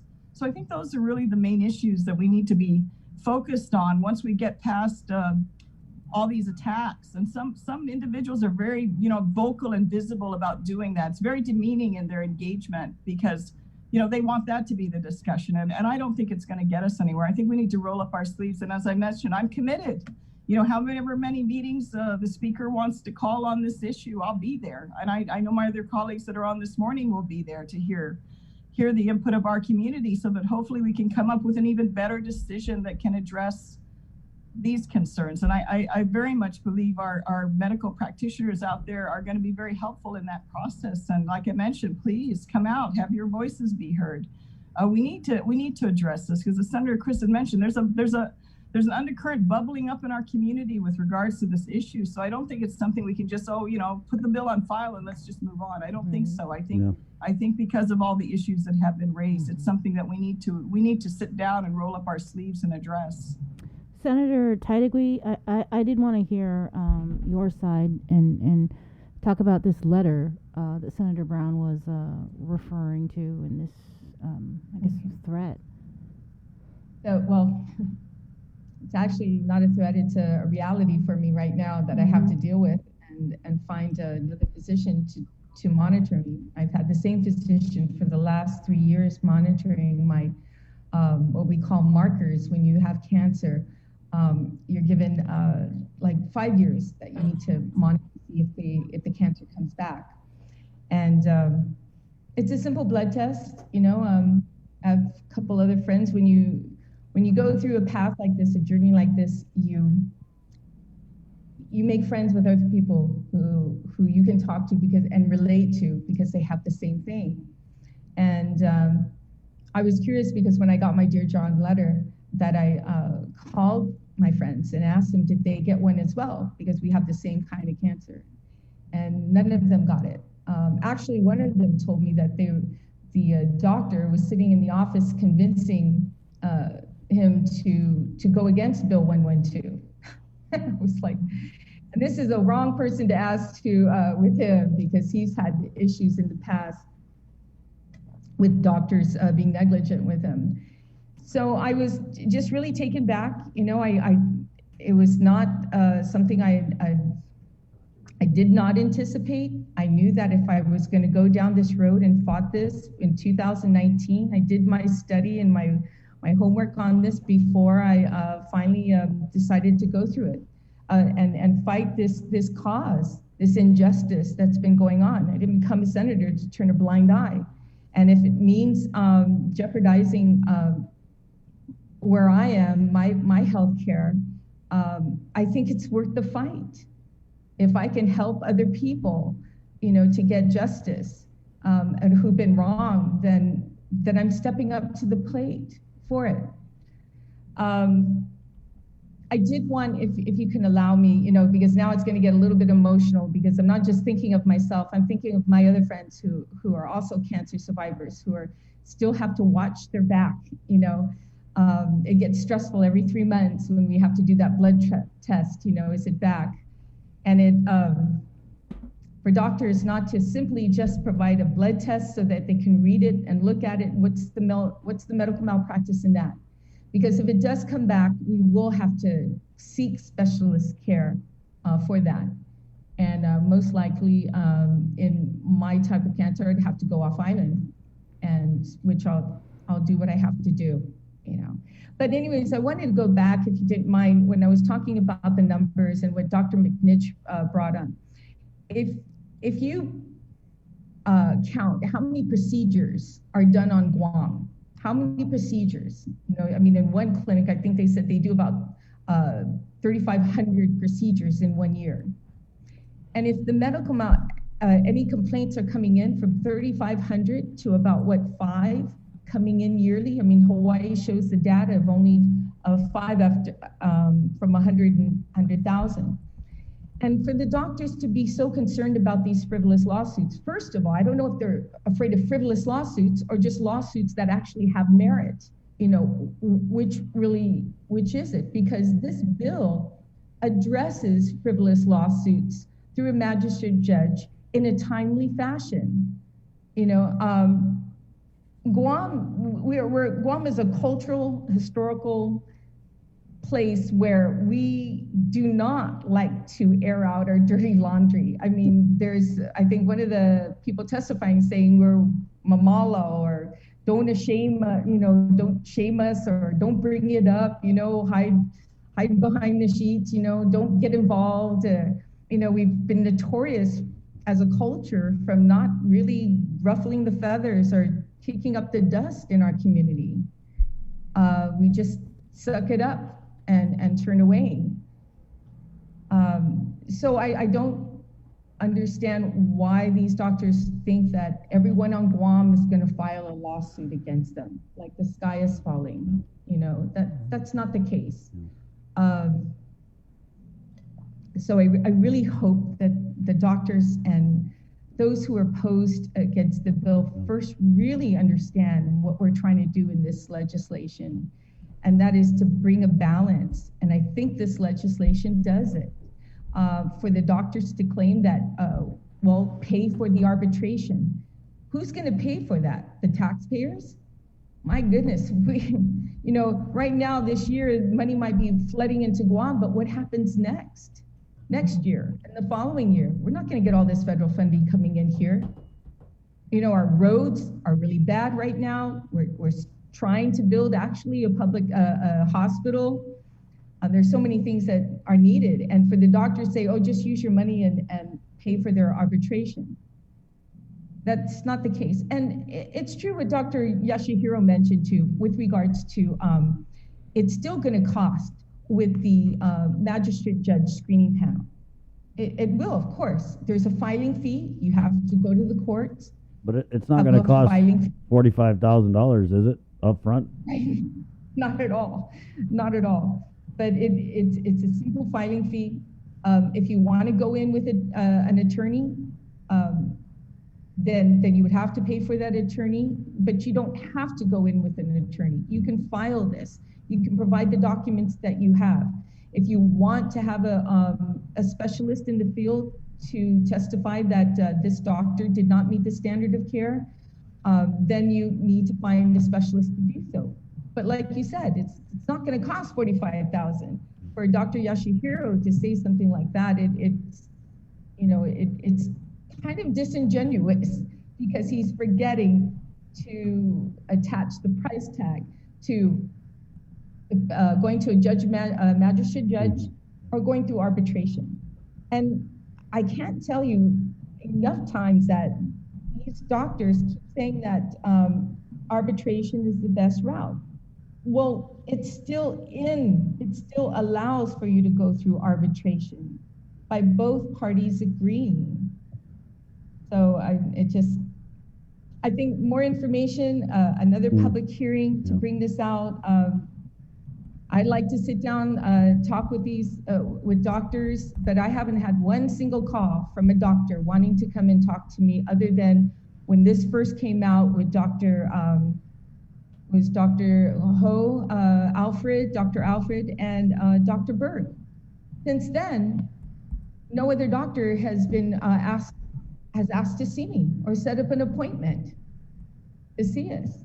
So I don't know why they're too afraid. What I think is interesting, senators, is when we talk about the number of procedures that are being done and the number of claims or even incidences of possible malpractice or complaints being filed, we don't have an accurate snapshot of that because the process for arbitration is, it's so costly, right? So when I hear that we have these doctors who are trained for one thing, but then performing procedures outside their specialty, what I wonder is, if you're not qualified to do a procedure, it seems like it's almost riskier for patients to get these procedures. And I'm just wondering, what about the patients, like, the chance of risk of injury from me getting a procedure from somebody who's not qualified to do it because they're just trying to help out. So what I want to know is are there incidences of negligence or possible malpractice or even accidental things that we just can't get an accurate read on because this process of filing complaints is so prohibitive? So I don't know, when I hear these doctors talking about how they're trying to help, because we're all, obviously there's so many shortcomings in our healthcare system because of our isolation and our population and all that. When I hear that if you're trained to do one thing, but I really want to help, so I'm going to go and operate on this person and I'm going to go do this and that. I mean, if you're not qualified to do it, are you really going to be doing the best job that someone who is? And then if they're just trying to help, do we have to continue to kind of give this pass to people at the expense of the patients who are being operated on, or and during these, that's, to me, that's when I hear doctors talking about how they're being forced to operate outside of their specialty. I mean, I commend them because we all know we're short specialists and stuff, but I also got to wonder, are there risks involved with them doing that? And they do say it. We played a clip and the doctor said basically the arbitration shields her from malpractice claims. Right, that was Dr. Leon Guerrero, Right, Chris, yeah. and one of the questions I asked Dr. Leon Guerrero is, at what point do you draw the line to determine if a patient needs to be seen by a specialist? There were so many other questions I wanted to ask. For instance, do you have an obligation to notify the patient that he or she should see a specialist? And do you ever recommend those who can't afford to go off island to seek assistance at public health for travel expenses? Do you believe it is unfair for people who are poor, who are not able to seek justice if they're victim? I mean, there were so many other questions we wanted to ask because due to time, we weren't able to really ask some of those really important questions when it comes to specialized care. Do you actually have a patient to sign a waiver? If the patient refuses to go off island and says, well, you know what, I'm going to take my chance, doc. I just want you to take care of me because I don't want to leave my family. I don't want to go off island. And then when it comes to that point, does the doctor have the ability to have them sign a waiver, to that effect? And if you look at medical malpractice, every attorney in favor of a doctor will tell them, document, document, document. Every single word that was said. You need to be accountable through documentation. You need patients to sign off that they do not want to go off island, that they want it to be taken care of. And it was Dr. Leon Guerrero that I asked her about a certain procedure when it came to specialized care. And if I'm not mistaken, I believe she said something like, well, I can do the procedure. I've only done it like 17 times, but, they can go off island to someone who's done it, 45 times or something like that. Don't quote me directly on that. I haven't replayed it back, but I was thinking, well, if you are trained it, even though you've trained into it and you've only done it 17 times, don't you need the experience going like the doctor who's done it 45 times or something? So it did, I think there are avenues to assist those individuals who refuse to go off island, and doctors have the ability to cover themselves in the event that they want to continue to help this individual. But really, do doctors actually advise the patients to go off island and seek specialized care? Okay. I wish we had 5.5 hours. I really do. Because you're right, there's just so many questions that we have. But there's another public hearing on Monday. And then Speaker Terlahi has said that she wants to add another public hearing this month. And then this thing hasn't even hit the floor for debate yet. So, I mean, the time for questions and the time for answers, the clock's still running. So I want to thank you guys. Hopefully, like you mentioned, I think Senator Tide there would be like some sort of a roundtable. Yeah, I think that would be very helpful. Senator Duenas, thank you. Senator Brown, thank you as always. Thank Senator you Tello. too. Appreciate it. Thank you. All right. We'll Thank see you guys. Chris and Bree. Have a great day. Right on. There you go. See you. Yeah, we could talk about this all day. Like, I would love to talk about it all day. It's so interesting to me. It's such a complex issue. There are just so many points being touched on. You know, there's another, I don't know. And I think also not just senators, but also bring in some of these doctors too. Yeah. But I think most importantly, I want to hear from the public. You know what I mean? When you had the doctors come out and testify again, and that's their right? They didn't even get to everyone last night. Yeah. So what do members of the public think about this, right? Because, I mean, obviously doctors feel like this bill attacks them and it's going to affect their bottom line. So of course they're going to come out and offer their 2 cents. And there was some testimony yesterday that was very collaboratively spirited, right? Where you had several doctors admit that, yeah, there definitely is an issue with the arbitration, and that's something that needs to be looked at.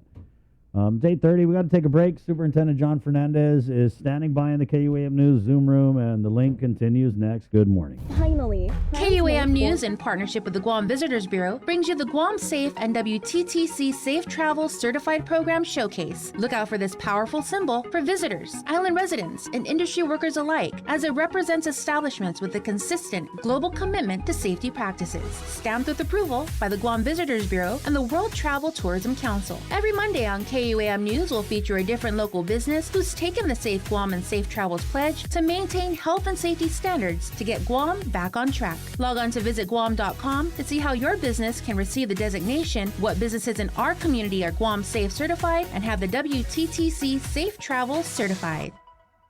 The Culture Club returns to KUAM Digital and KUAM News Weekend Edition, highlighting Guam's young artists, activists, and crafters as they work to protect, preserve, and promote our Chamorro culture. Watch this weekly feature on the digital platforms of KUAM News Weekend Edition, brought to you by Hanum.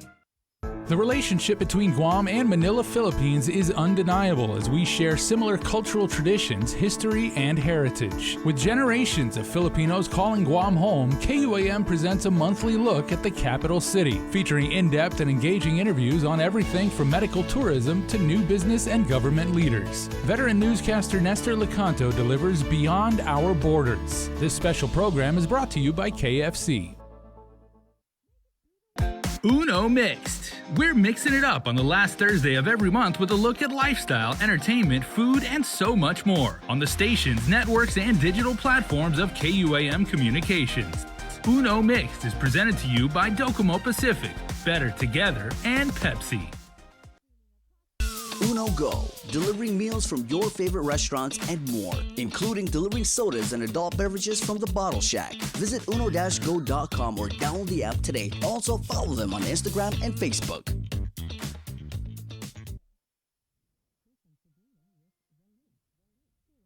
Is 93.9 FM.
Welcome back to the link. It is, 8:35 in the morning? Seems like it's 10 o'clock at night. But we've got the Superintendent of Education, John Fernandez, in the Zoom room for a progress report. Good morning, John. Good to see you.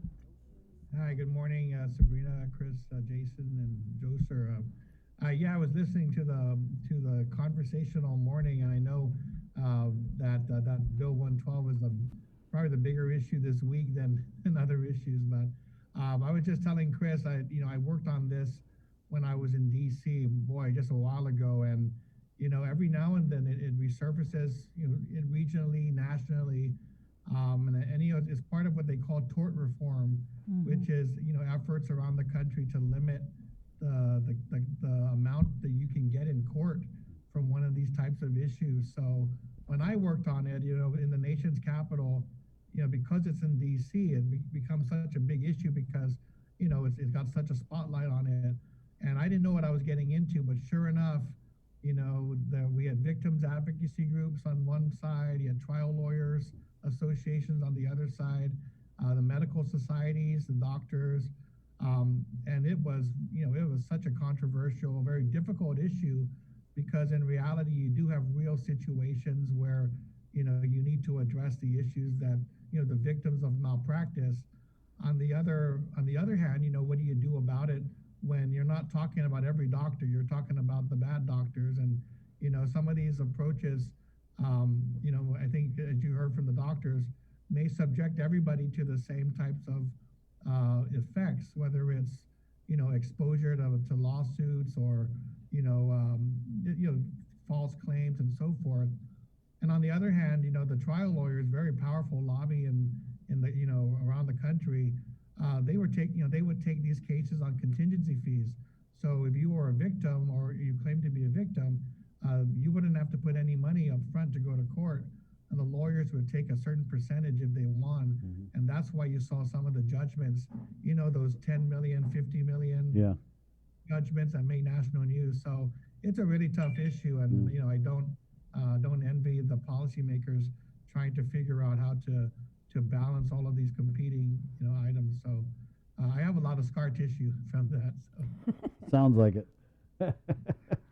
Well, on to education matters now, John. I know that you wanted to give an update on vaccination and also the vaccination mandate.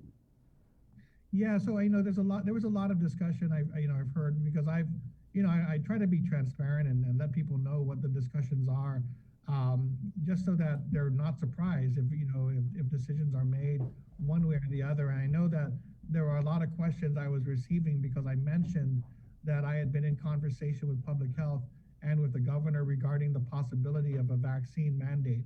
So that's really been one of the questions that have been raised this past week, because I told everybody that if there was going to be a decision, my recommendation was by July 8th, decide this so that we have a month to vaccinate the kids and the employees. So it turns out, with public health review of all the necessary information, including the legal side of things, their recommendation is that the mandate not be, pursued at this point in time. And I think part of it, as I would have guessed, is that the vaccines that are currently being administered are still under emergency use authorization. So they're not yet fully approved by the FDA. And I think nobody really feels comfortable issuing a vaccine mandate in light of the fact that it's technically these vaccines are still going through the formal approval process. So for all those parents and school staff who are maybe interested or concerned about whether a mandate would be put in place, the answer is that there will not be a mandate. It will not be a requirement to get the vaccines, at least for the beginning of the school year, and maybe down the road, that conversation will come up again. So in that light, we still are pushing for our students, our eligible students, and our employees to take advantage of the vaccinations that are being offered. I think we're going to be pretty good on the school side. Every week we update the numbers, and it looks like we're getting close to 75% of our school employees who are fully vaccinated. And then, of course, with the students, it's a little bit slower because they started later. But we won't get the 80%, but we do know that the students are steadily, moving up the chart in terms of their fully vaccinated percentage. So we'll continue to track that, and we're working with public health as well as with our private partners like QMC and so forth to try to coordinate more vaccination opportunities, especially if we can do it, in the villages and, versus at the UOG Fieldhouse. So we're looking for those opportunities, and once we nail down those plans, we'll be able to share that with the community and try to accelerate the vaccination drive. Right on. John, I wanted to ask, because I know it's kind of been a topic that's been in the news cycle and nationally, and I also watched a documentary, Changing the Game, and it was about transgender athletes, some of them in the school system. So I didn't know and wanted to ask, is there a policy for transgender students participating in interscholastic sports, or any policies generally with the public school system in place? Right now, there isn't a specific policy regarding transgender participation in activities, including sports activities.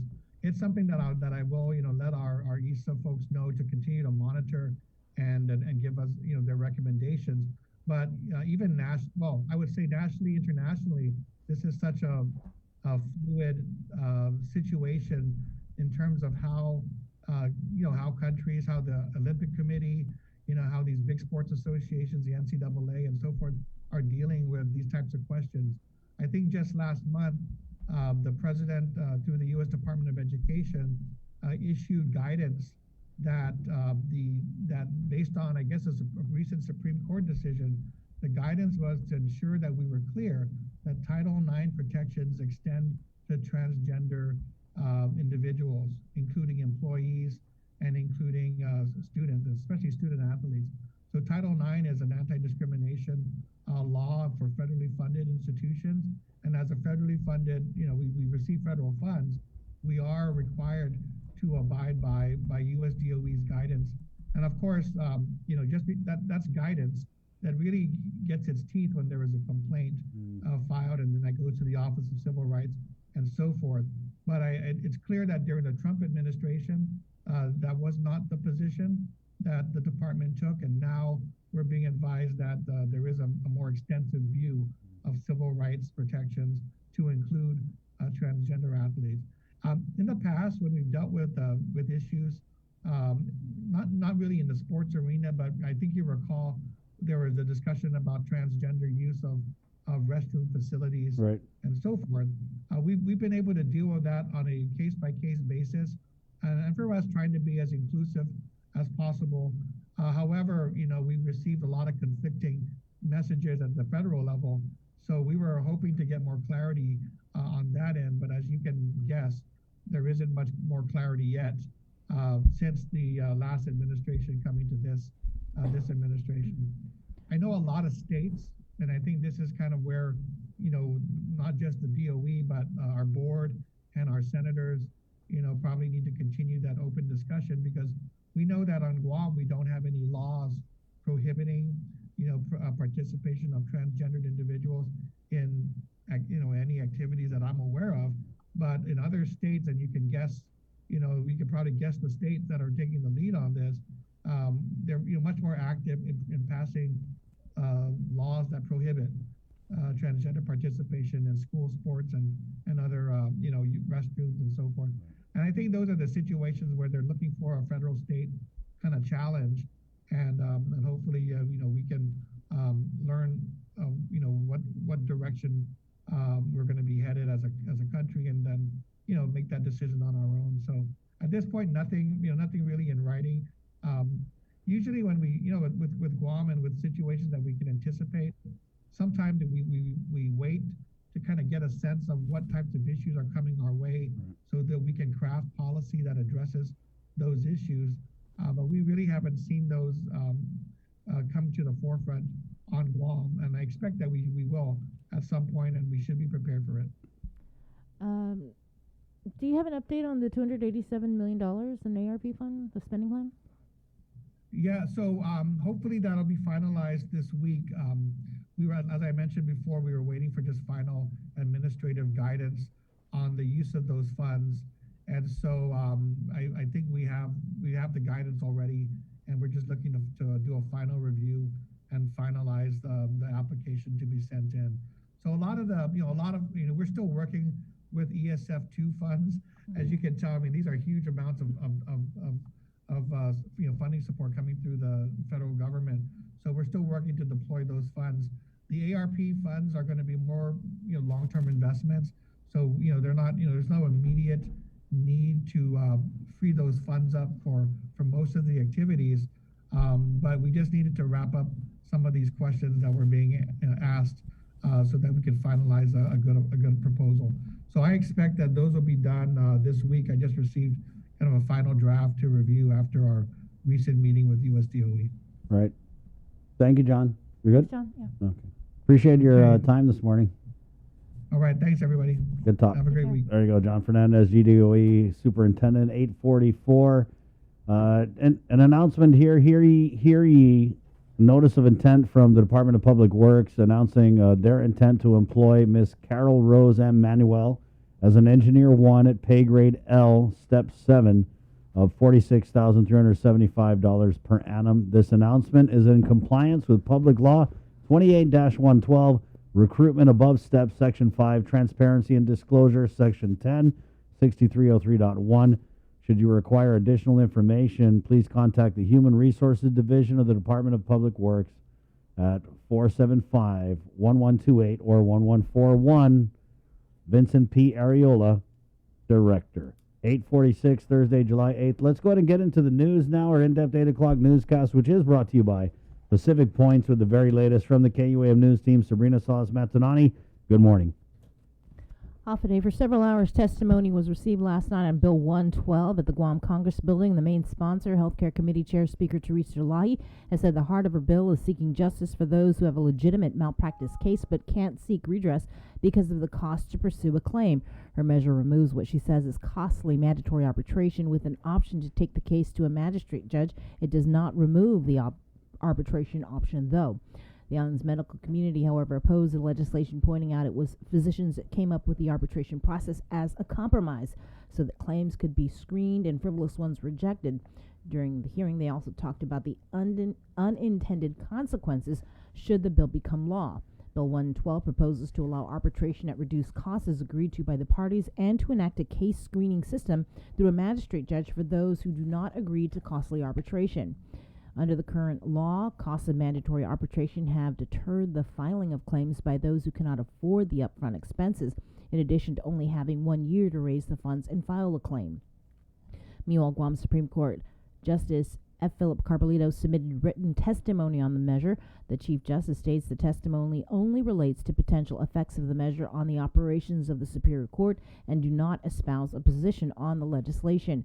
According to the Chief Justice, the judiciary does not have the financial or personnel resources to meet the mandates of the bill should it become law in its current form. Quote, without adequate funding to support the required resources, the magistrate's judge will be unable to effectively and efficiently conduct pretrial screening and processing of malpractice claims as contemplated in Bill 112. The judiciary respectfully requests consideration of additional appropriations and a prospective effective date for Bill 112. Another public hearing on the bill is scheduled for Monday beginning at 5 p.m. And with more news, here is Tyler Matanani. This news update is brought to you by Pacific Points. Do more, get more. When it's done half a day, everyone, I'm Tyler Matanani with your headlines here on The Link. New details have been disclosed to the media regarding the officer-involved shooting last Wednesday in Tamuning. The independent investigative team, which is led by the Office of the Attorney General, has conducted several interviews, reviewed information from the public, and obtained surveillance footage. One surveillance clip shows a man running towards the white Mitsubishi just as it's pulling out of the Centam building parking lot. While the vehicle slows down, the man stops running and then begins walking and waving his arms up and down. The second clip displays a man running out of the parking lot of the Hemlani Apartments. As the white car is driving down the street, it appears the man is running towards the vehicle. Attorney General Liben Camacho said, quote, "We are changing the way we do things because in order to build confidence in law enforcement and in the criminal justice system, we have to be more transparent." As we reported, the victim has been identified as 49-year-old Fowler Fabian. A forensic autopsy is tentatively scheduled for Sunday, July 11. There were 2 more lucky island residents who went home with $10,000 and a brand new car from the governor's Vaccine Win incentive program. KUAM's Isaiah Uggan has more. It's week 4 and 2 more island residents were drawn to win a brand new car and $10,000 cash prize from the governor's Vaccine Win incentive program. It was developed to entice the community to get vaccinated against the coronavirus to win rewards, including a new car and big cash prize to achieve herd immunity or 80% of the population vaccinated. Governor Lou Leon Guerrero and Lieutenant Governor Joshua Tenorio named the 2 winners as 23-year-old Jericho Mariano and 63-year-old Sukasa Fudo at Alalup on Wednesday. Mariano won a 2022 Hyundai Kona compact SUV, which is valued at more than $20,000. He received the first dose of the Moderna vaccine on February 3rd and his second dose on March 12th.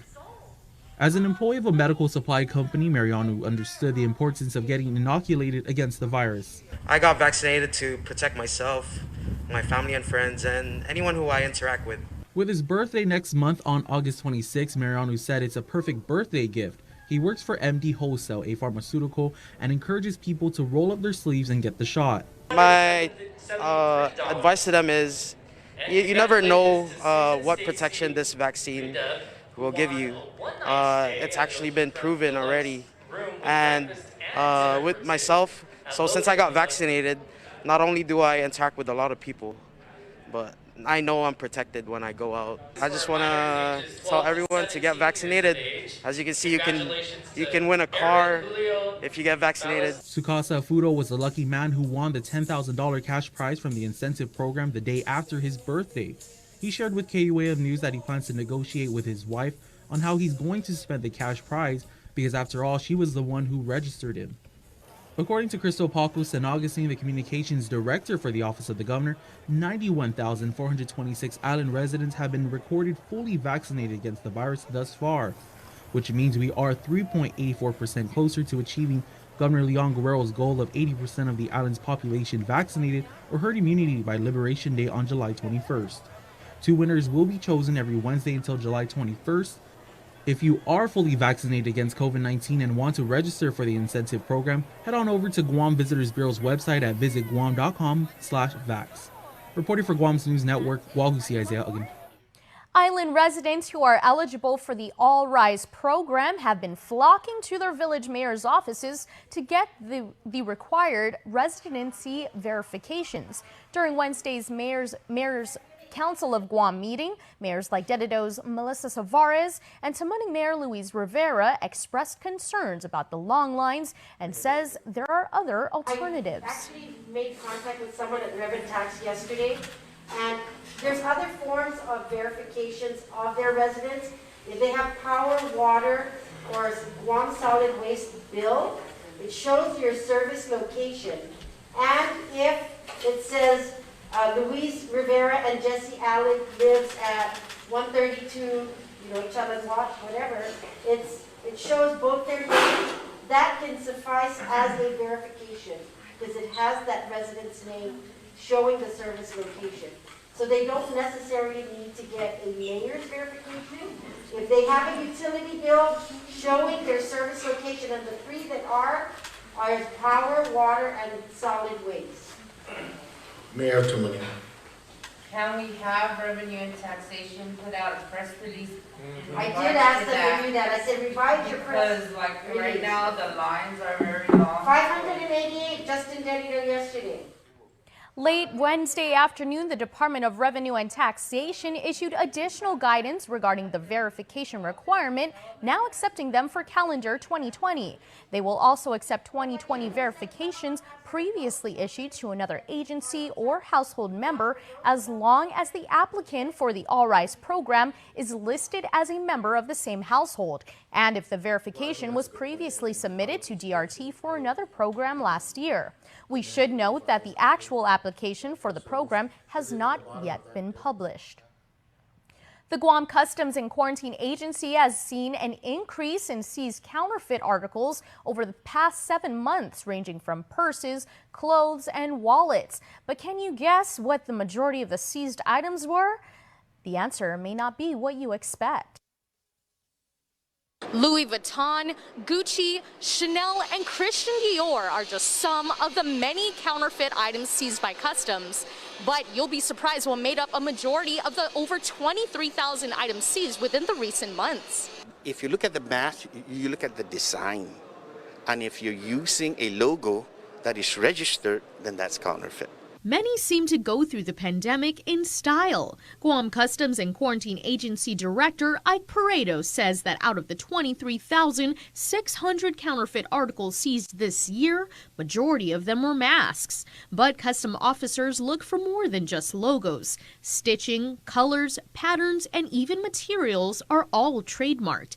And they're trained to have a keen eye for this. And while the world may have slowed down and gone into pandemic mode, the work at Customs was kicked into high gear. We're finding out that a lot of these items that are being brought into Guam are purchased online on Facebook and Instagram, on auctions.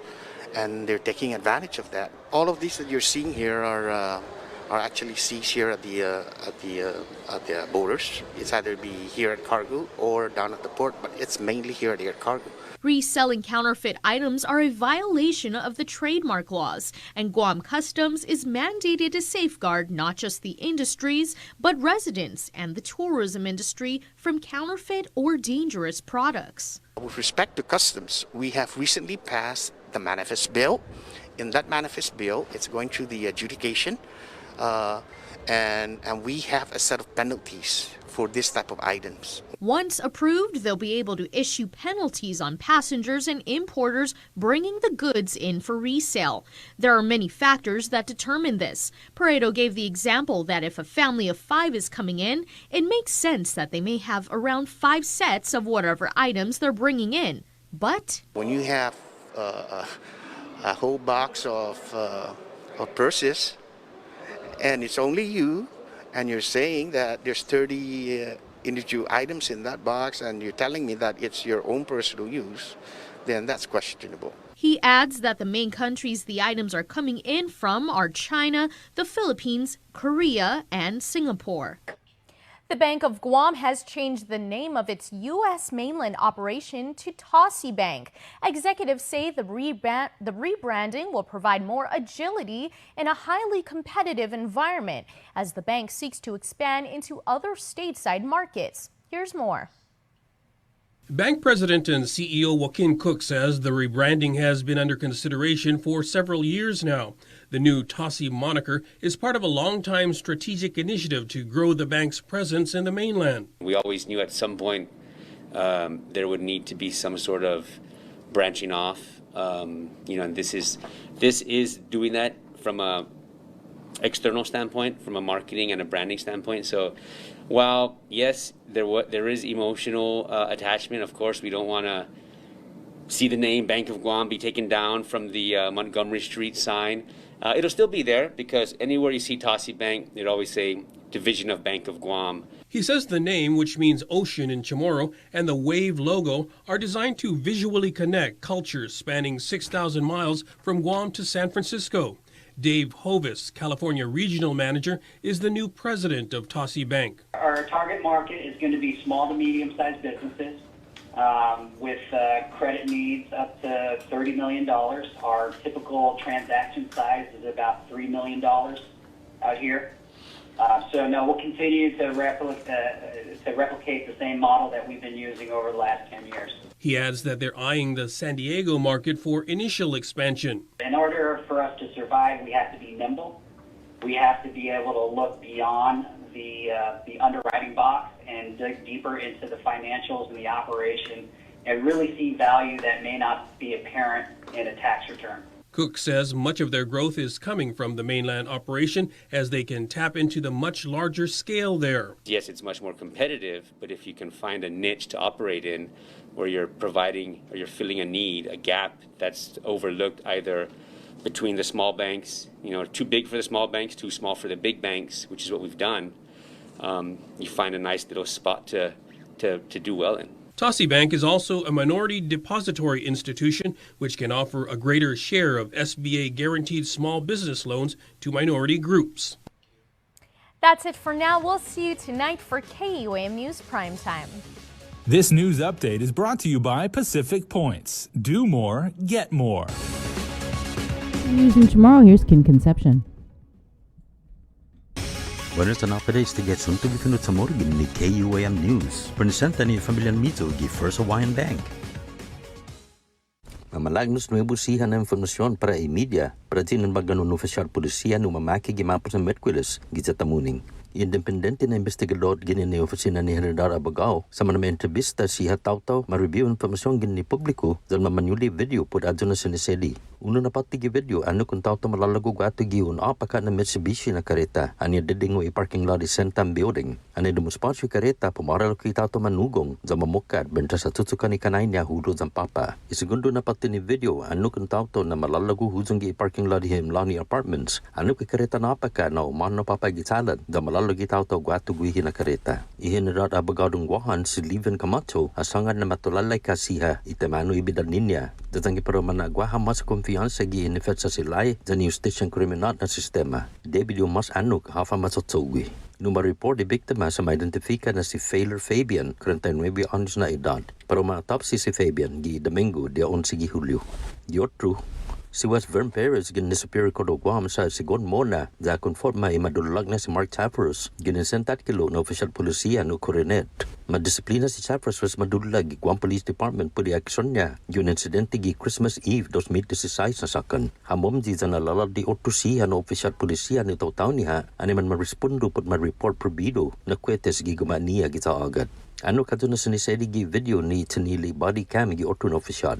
Haapela ay madulag na si Tafferus po di aksyon niya. Loy Civil Service Commission sa marinunsya adto na inapela. Masoda na kontradisi order ni FN Polisiya gwin na tempo si J.I. Cruz na munga na usangan gi publiko afa masusedi hasta kimunad sa investigasyon siya. Masasunto, un acupuncturist sa maatake 2 na segundo grado na criminal sexual conduct ni primer grado na felony. Según ni dokumento ni Korte, si Baig Jong Sang, 70 anos na edad, sa tatrataong biktima gidyad 28 gi Hunyo. Aniya dulog niya guha siya at tutuhon pumatay biktima gipapamagagunya. Masaya sinangani ni biktima para upara adi sa tendi za kontinua ibidalda niya. Ilingay palawan na biktima na tisinagwi kumalamtim sa puriaguha siya sa tunmento ipinadesisyon niya. Yutumo, porsyento siya na tao-to mamifila gi opisina ng mahot siya antes di ma-release aplikasyon ni All Rise. The Department of Revenue and Taxation sa manahutong lokoy nuevo na inasgayon para i-verifikasyon ni mahot ay manesisita para direktamento na inasisten na programa. Para ma-accepta ni Revenue and Tax para man amano na somsong na sumasaga imanapilplika ginofisina ni mahot para 20-20 na sakan estapago na sakan. Para ma-accepta kopya lokoy para di pareuha na verifikasyon kumu esta man manai otro na hayan sa ng gobernamento para otro siya na membro ni pareuha na household. Gimas, i-Revenue and Tax sa ma-accepta lokoy verifikasyon no masamita esta para otro na klaseng programa gi pareuha na durante. Taza anunsyo para naen para mafanhuzong i aplikasyon siya. Para Guam News Network, Guasican Conception. Yasunto ifinut sa moro sa presenta sa ninafato ni Familian Mizo gi First Hawaiian Bank. June makes the best malasadas in Hawaii, a fact not lost on Daryl, whose brother Byron is cooking the onaga he caught at his secret fishing spot with his girlfriend Malia, who used to work for the Shave Ice Guy, whose second cousin Vince drives the school bus ridden by Calais, whose auntie makes the best malasadas in Hawaii. Everything here is connected, and with the new First Hawaiian Bank mobile app, you can stay just as connected to your finances, and it all starts with yes. The Culture Club returns to KOAM Digital and KOAM News Weekend Edition, highlighting Guam's young artists, activists, and crafters as they work to protect, preserve, and promote our Chamorro culture. Watch this weekly feature on the digital platforms of KOAM News Weekend Edition, brought to you by Hanum. The relationship between Guam and Manila, Philippines is undeniable as we share similar cultural traditions, history, and heritage. With generations of Filipinos calling Guam home, KUAM presents a monthly look at the capital city, featuring in-depth and engaging interviews on everything from medical tourism to new business and government leaders. Veteran newscaster Nestor Lecanto delivers Beyond Our Borders. This special program is brought to you by KFC.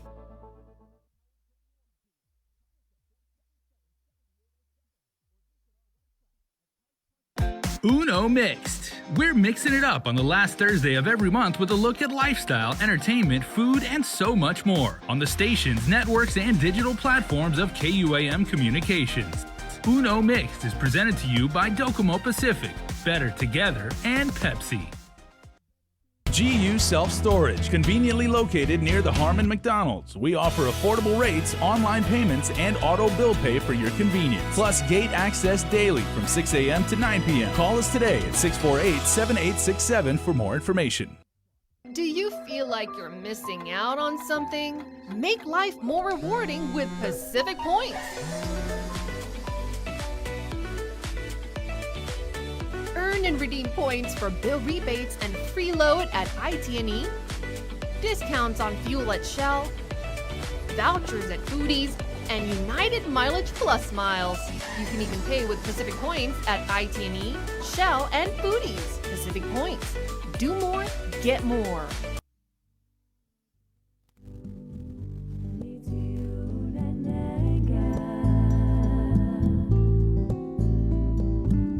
Welcome back to the show. The link continues. We got about 54 more minutes, so let's get right into our next interview. The Honorable Attorney General of our island, Levin Camacho, joins us now on the KUM News Zoom room. Chris and Bree are standing by. Mr. Attorney General, good morning. Hop a day and welcome home. Good morning, Jason. Thank you.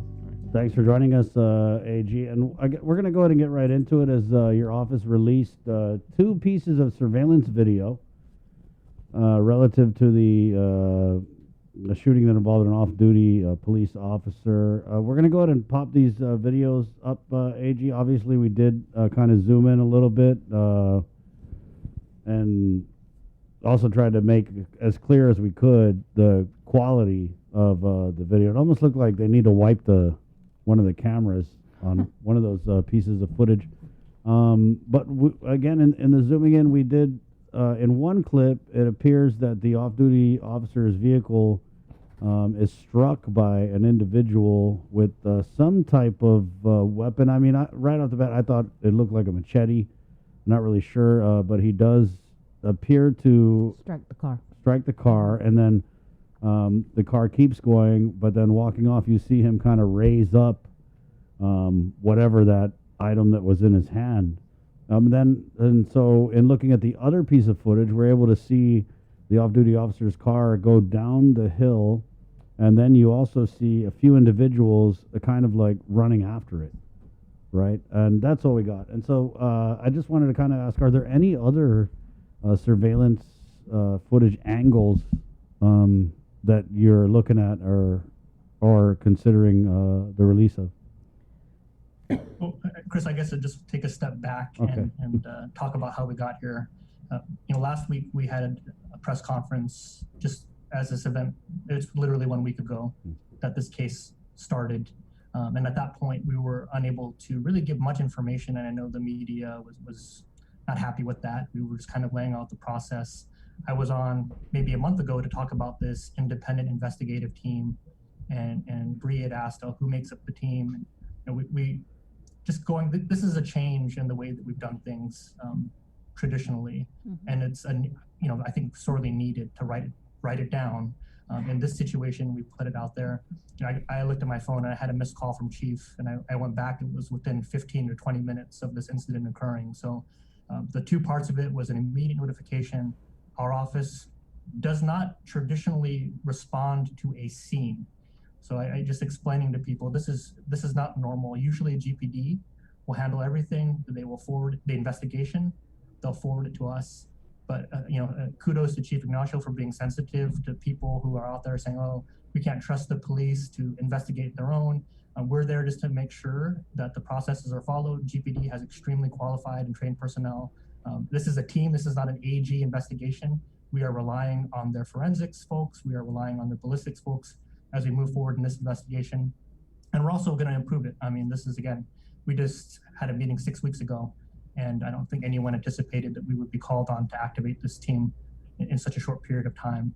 What I can tell you, Chris, is that part of that change is recognizing the public's need to know a little bit more about what happened as soon as we can release materials. And the two factors as to why we released it yesterday instead of earlier, one, we want to make sure that the family is going to be given courtesy updates before we make it publicly known out of respect to them for the individual who was shot. And two, we want to make sure that we conduct all critical interviews with witnesses so that there will be no accusations that we put footage out there to somehow taint the witnesses and the testimony that would get subsequent to that. But I can tell you, based on the interviews that we conducted prior to the release, it does corroborate that one of the individuals who was in the surveillance footage had 2 machetes and approached the vehicle. So I can confirm that based on other interviews that we've conducted. The IIT, we put it in the release yesterday, they've interviewed 15 people in the last week, and we're planning to have the forensic autopsy this weekend. And I believe there's a few other reports that they've requested, but we're moving fast on this case because we just recognize again that this is where we're at now. The media, you guys, the public, things are circulating on social media within hours of these incidents, so we need to respond appropriately and not no comment our way to 3 or 4 months. And there's going to be times where I can't say things just to protect the integrity of the investigation. But I hope that you guys understand that I'm genuine when I say when we can release information to you, we will. And when we can give interviews, even if we can't give you substantive answers, we can at least explain to you why we can't release it and where we are at in the process. Well, we can definitely appreciate that, AG. Because you're right. I mean, and if this was last year, we would be sitting here waiting, 3 months before hearing anything. So you're right. It does kind of do its part to appease the public's right to know. So you're anticipating any or conducting any more interviews? You said you had 15. We've completed our primary. I think we've completed all the key witnesses at this point. So I don't know if there's any more interviews. We did receive numerous calls to the hotline. That was very helpful for us. We received links to media, and again, we're putting it all together to paint a better picture of what happened, and that'll be part of a larger presentation that we can do when we're ready. You said that one of the individuals in the surveillance video approached the vehicle. Are you talking about the initial footage that we played where it appears the vehicle was struck, or are you talking about after that? Chris, I don't want to get into too much of the details of it, and I can tell you that within the next week we will have another update, and it'll paint a much better picture. I know there are questions still out there. I mean, the video isn't conclusive in terms of what happened, but I can tell you that it is the witness interviews and the surveillance footage do paint a better picture of what happened that day. But it doesn't paint a complete picture though. Well, I mean, as in any case, Chris, you're going to have to go big. There's going to be, and I will say that the surveillance footage helps. I mean, we've been in situations where there's no footage, and it's just a matter of an officer's testimony against nobody, right? Mm-hmm.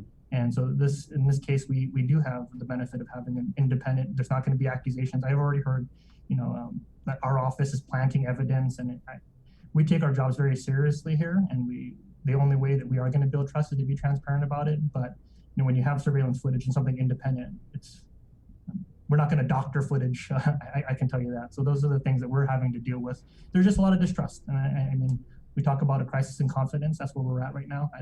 We're supposed to be honest about it. So the more that we can do to be transparent about our process and to give the public as much information as we can, that's part of the rebuilding the trust or building on the trust for both our office and law enforcement and the criminal justice system as a whole. Okay. And I do want to, this was part of the officer involved. So we call it independent investigative team. And it was initially going to be focused just on the use of deadly force where there's death or serious bodily injury. We've expanded it to include other cases where the public interest kind of would weigh in favor of our office being involved. And the Jerry's Kitchen investigation is a good example of that, where it wasn't an officer who was involved in a shooting and no one was seriously hurt, but Chief thought it was best to refer it to our office. We did. Our investigators went out, conducted some supplementary investigation, and we charged that case out, and it's going to follow the normal process. But that's just an example of a case where it wasn't an officer-involved shooting, but the IIT or our office was heavily involved in that as well. AG, are you able to say at this point how many shots were fired in this incident? I believe that it was a single shot was fired. And so the autopsy is going to occur on Sunday. That's just based on the information that we've received, but we will be able to confirm that hopefully early next week. Are you able to say if it was like a duty weapon that was used? I don't have that information, Bree. I guess this is a big what if, but in the event that you find that an individual approached the vehicle and made a threat to the safety of the off-duty officer, would you anticipate that maybe no charges would be filed, or is it too early to ask that question? It's too early, Chris. Yeah, it's too early. But I will say, and again, just the last officer-involved incident, we presented to grand jury, and I don't think people understand the significance of that. It was the first time, my understanding, in over a decade that our office had presented a case like that to the grand jury for consideration. The grand jury determined that there wasn't probable cause to proceed with charges against the officer. And for us, the focus is always on process. Outcome, we can't control the outcome of when you go to a jury or a grand jury. But if we're following the same process that we get indictments against individuals, we're trying to go through it. So if there are cases that it's questionable whether or not the use of force was justified, we've already demonstrated this year that we're prepared to present those types of cases to the grand jury for consideration. So where are you guys in finalizing that lethal force policy? Because I know this case happened. We're planning on meeting within the next week or two, and this is actually the SOP itself is pretty straightforward.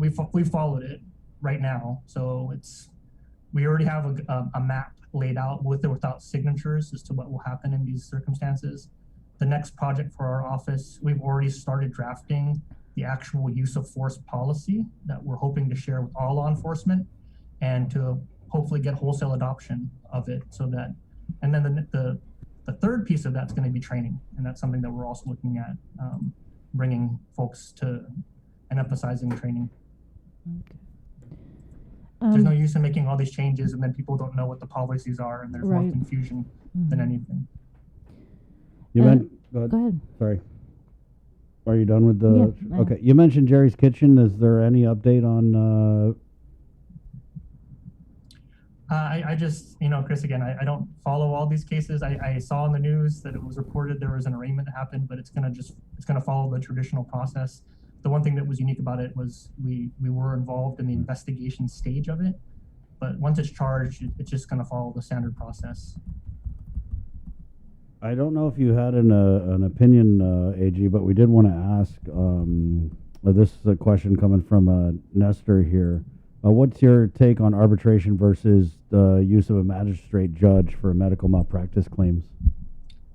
I've seen the debate. I don't really, as an office, we're not going to take a position on it, but it's, I think you kind of see on both sides. You have these families that are dealing with tragedy, or people who, have been injured. And on the other hand, you have doctors coming out and saying, we're not going to be able to provide services and people are going to have to fly off island. So it's going to be a tough policy call. I don't envy the senators who are in this debate. The one thing I will say, Chris, is that access to the courts is always going to be an issue. I've had in private practice people who can't file custody cases because they don't have the money to even, $350 is the filing fee, not including hiring an attorney. So there are all kinds of cases where people unfortunately are priced out of getting access to the courts, and it is unfortunate. And kudos to the Guam Legal Services, Micronesian Legal Services, who are out there who are providing legal services for free to those who qualify. But again, when I was in private practice, you had folks who would go there and kind of, I don't want to say game the system, but get interviewed by everyone and then try to exclude the other party from getting any attorneys. So access to the courts is always going to be an issue. And this is no different. I will also say litigation isn't cheap either. I mean, I know that they're talking about arbitration, but once you get into court, it's not smooth sailing, and especially when there are experts involved. So this idea that getting straight to the court is going to be any less expensive, It's an interesting idea, right? AJ, can we also get your reaction to the Supreme Court ruling on the governor's emergency health powers? I know that people are thinking it's significant because it declared a section of the Emergency Health Powers Act inorganic, but it also confirmed the governor's authority in this public health emergency. So what was your reaction to that ruling? Well, we've been involved in this, and I don't want to go back and look at the first interview I gave on these quarantine cases, but for us, it's always been a question of who should make public health decisions, the public health officials or the courts. I was able to confirm this morning, our office has in the last year been involved in over 200 quarantine cases with about 50 of them actually requiring court hearings. For our purposes, what the Supreme Court's opinion confirmed is that what we've been arguing, that these types of measures should be upheld if they are related to a public health emergency and don't constitute a plain invasion of a constitutional right.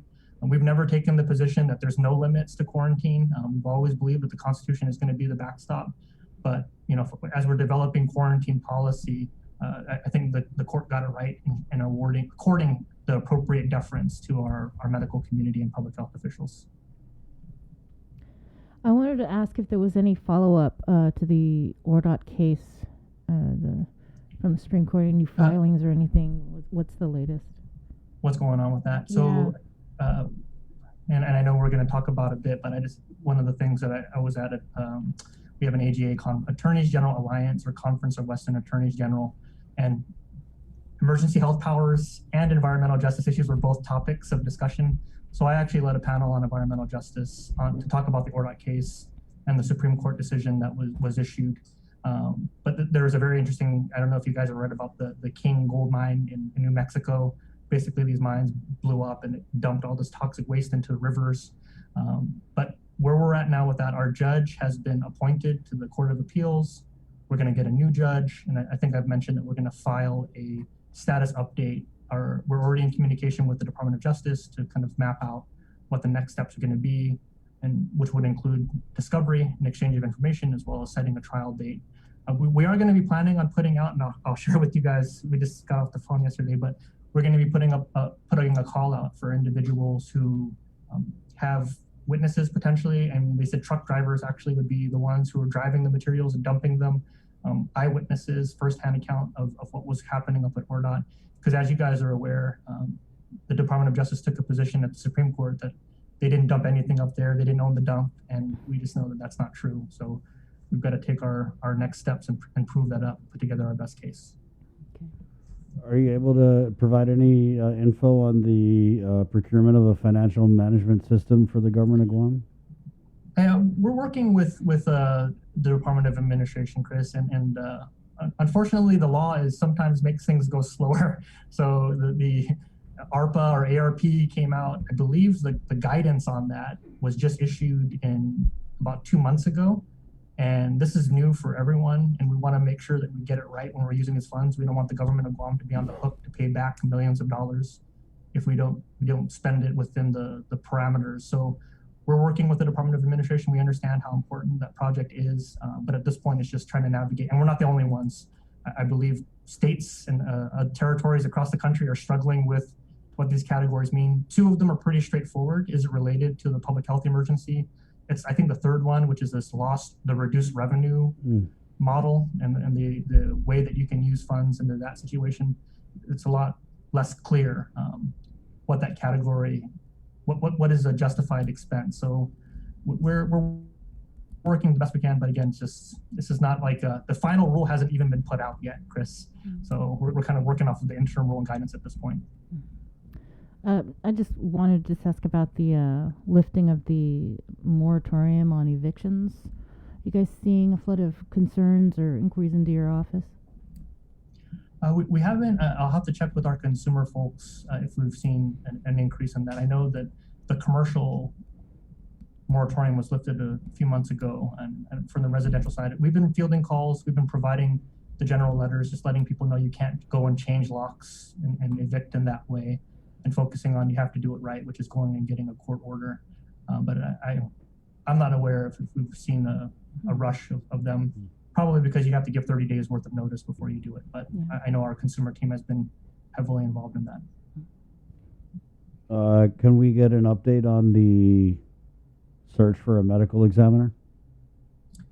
We're still looking. We were able to contract with another, so we have 3 doctors now who are on rotation, and I believe one of the newer doctors is the one who's scheduled to come out this weekend to perform the forensic autopsy in the officer-involved incident. So we haven't secured a long-term solution, but we were kind of building out our contract doctors to, I believe 2 weeks is about, currently 2 to 3 weeks is the estimate it takes to get someone out, and it depends on when the notification goes out as well. But we're doing things as quickly as we can on the forensic side. Where's so if you could, so you have 3 doctors now, one is from Saipan, where are the other couple?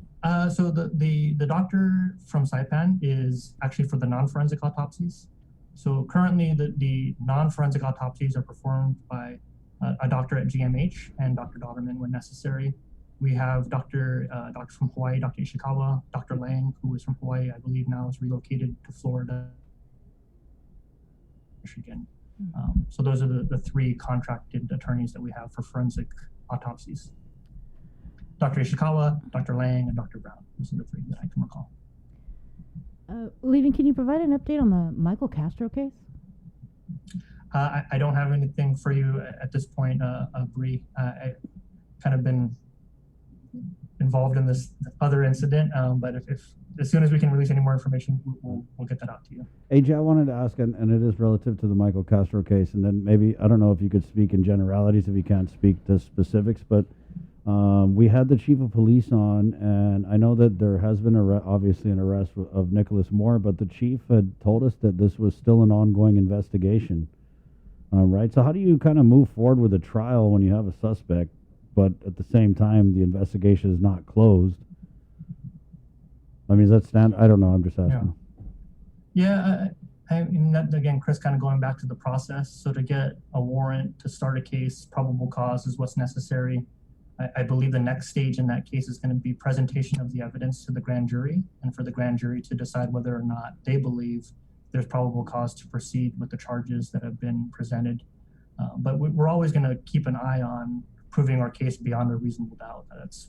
We're not going to initiate a case unless we feel confident with the evidence that we have. And I know this is another instance where our office was involved early on in the investigation stages, just to kind of bounce ideas and just to be in the loop. So in terms of the investigation ongoing, I don't think that's anything new or unique to this case. Things are always changing, and you get a lead, you kind of want to charge. When you feel confident in the evidence you have, then you can file charges, and then you kind of see where it goes from there. So that's probably what Chief was referring to after charges were filed.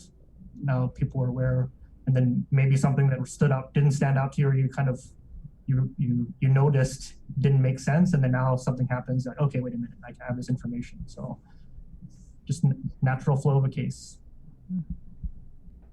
Good. Yeah. Anything in closing, AG, that we didn't ask about that controversial?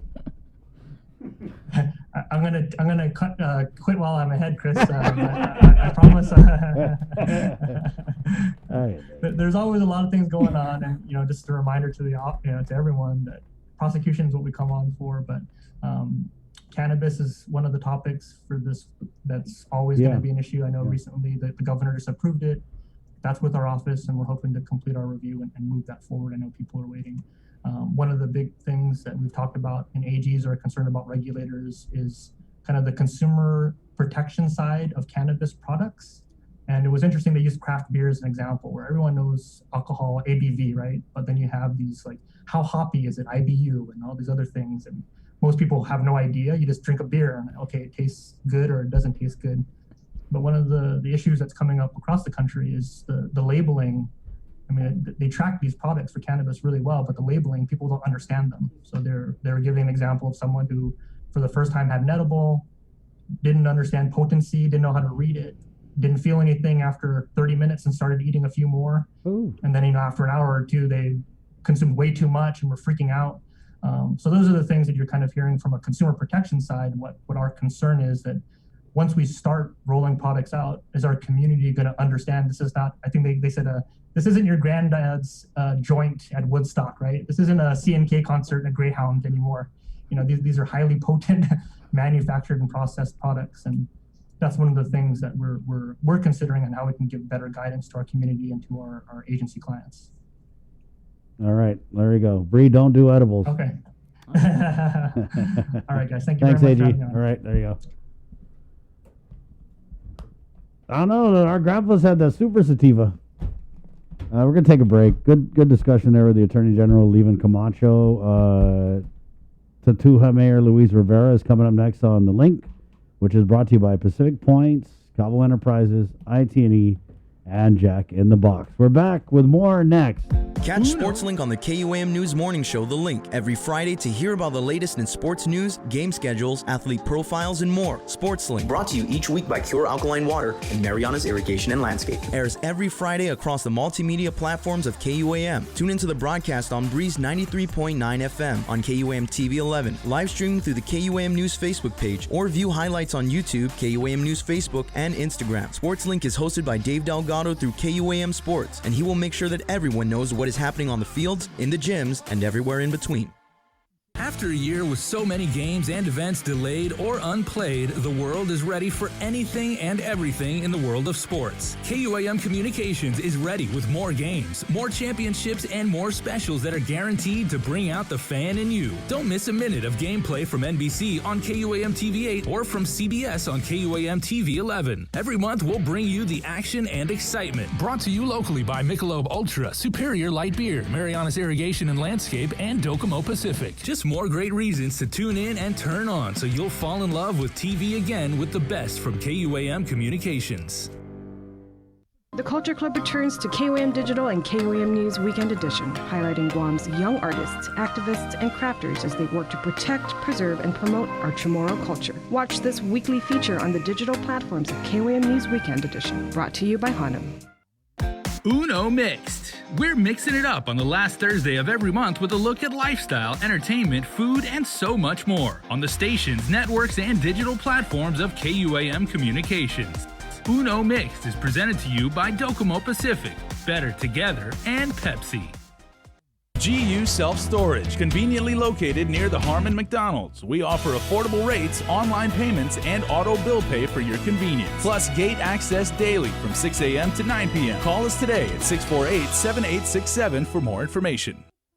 June makes the best malasadas in Hawaii, a fact not lost on Daryl, whose brother Byron is cooking the onaga he caught at his secret fishing spot with his girlfriend Malia, who used to work for the Shave Ice guy, whose second cousin Vince drives the school bus ridden by Calais, whose auntie makes the best malasadas in Hawaii.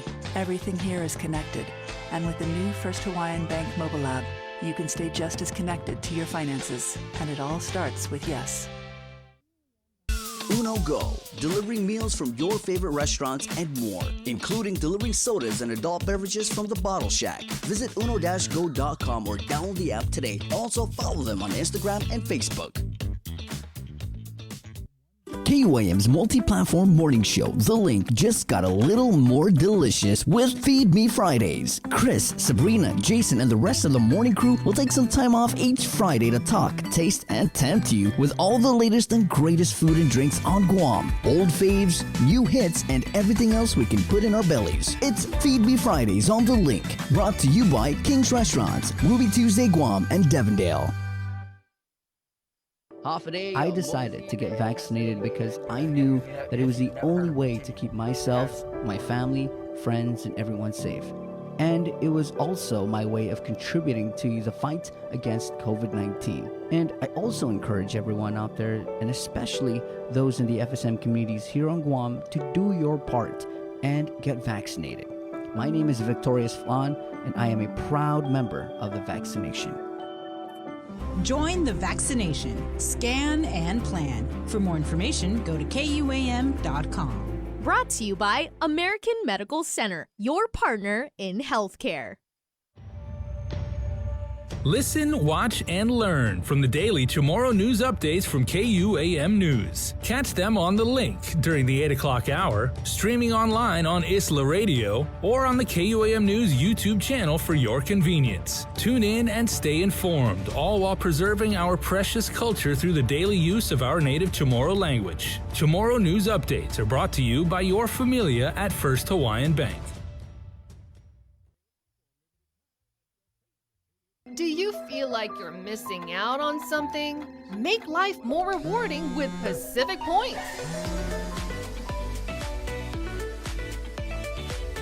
Earn and redeem points for bill rebates and free load at IT&E, discounts on fuel at Shell, vouchers at Foodies, and United Mileage Plus miles. You can even pay with Pacific Points at IT&E, Shell, and Foodies. Pacific Points. Do more, get more.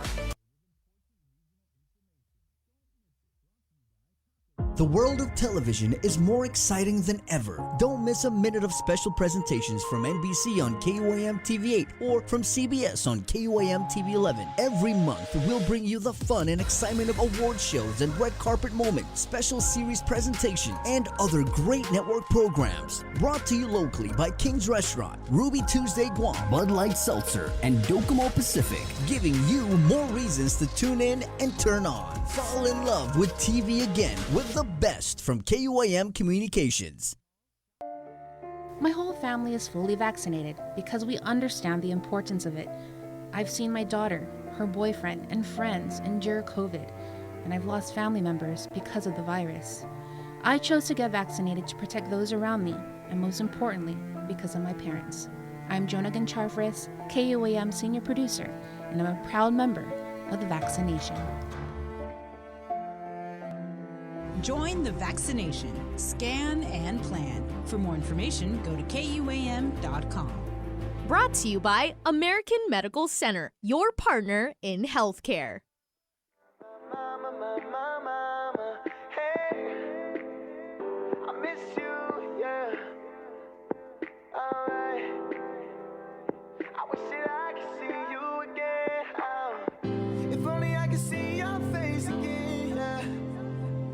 That you be proud of me. I know you're looking down at me. Mama, please smile for me, 'cause I done made it through all the ups and downs. Even though I know you're not around, I swear I'ma spread my wings and fly, fly, fly, fly, fly. I'ma spread my wings.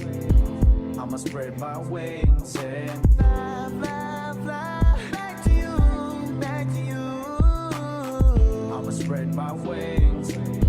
I'ma spread my wings and fly, fly, fly, back to you, back to you. She always had a smile on her face so we wouldn't see the struggle.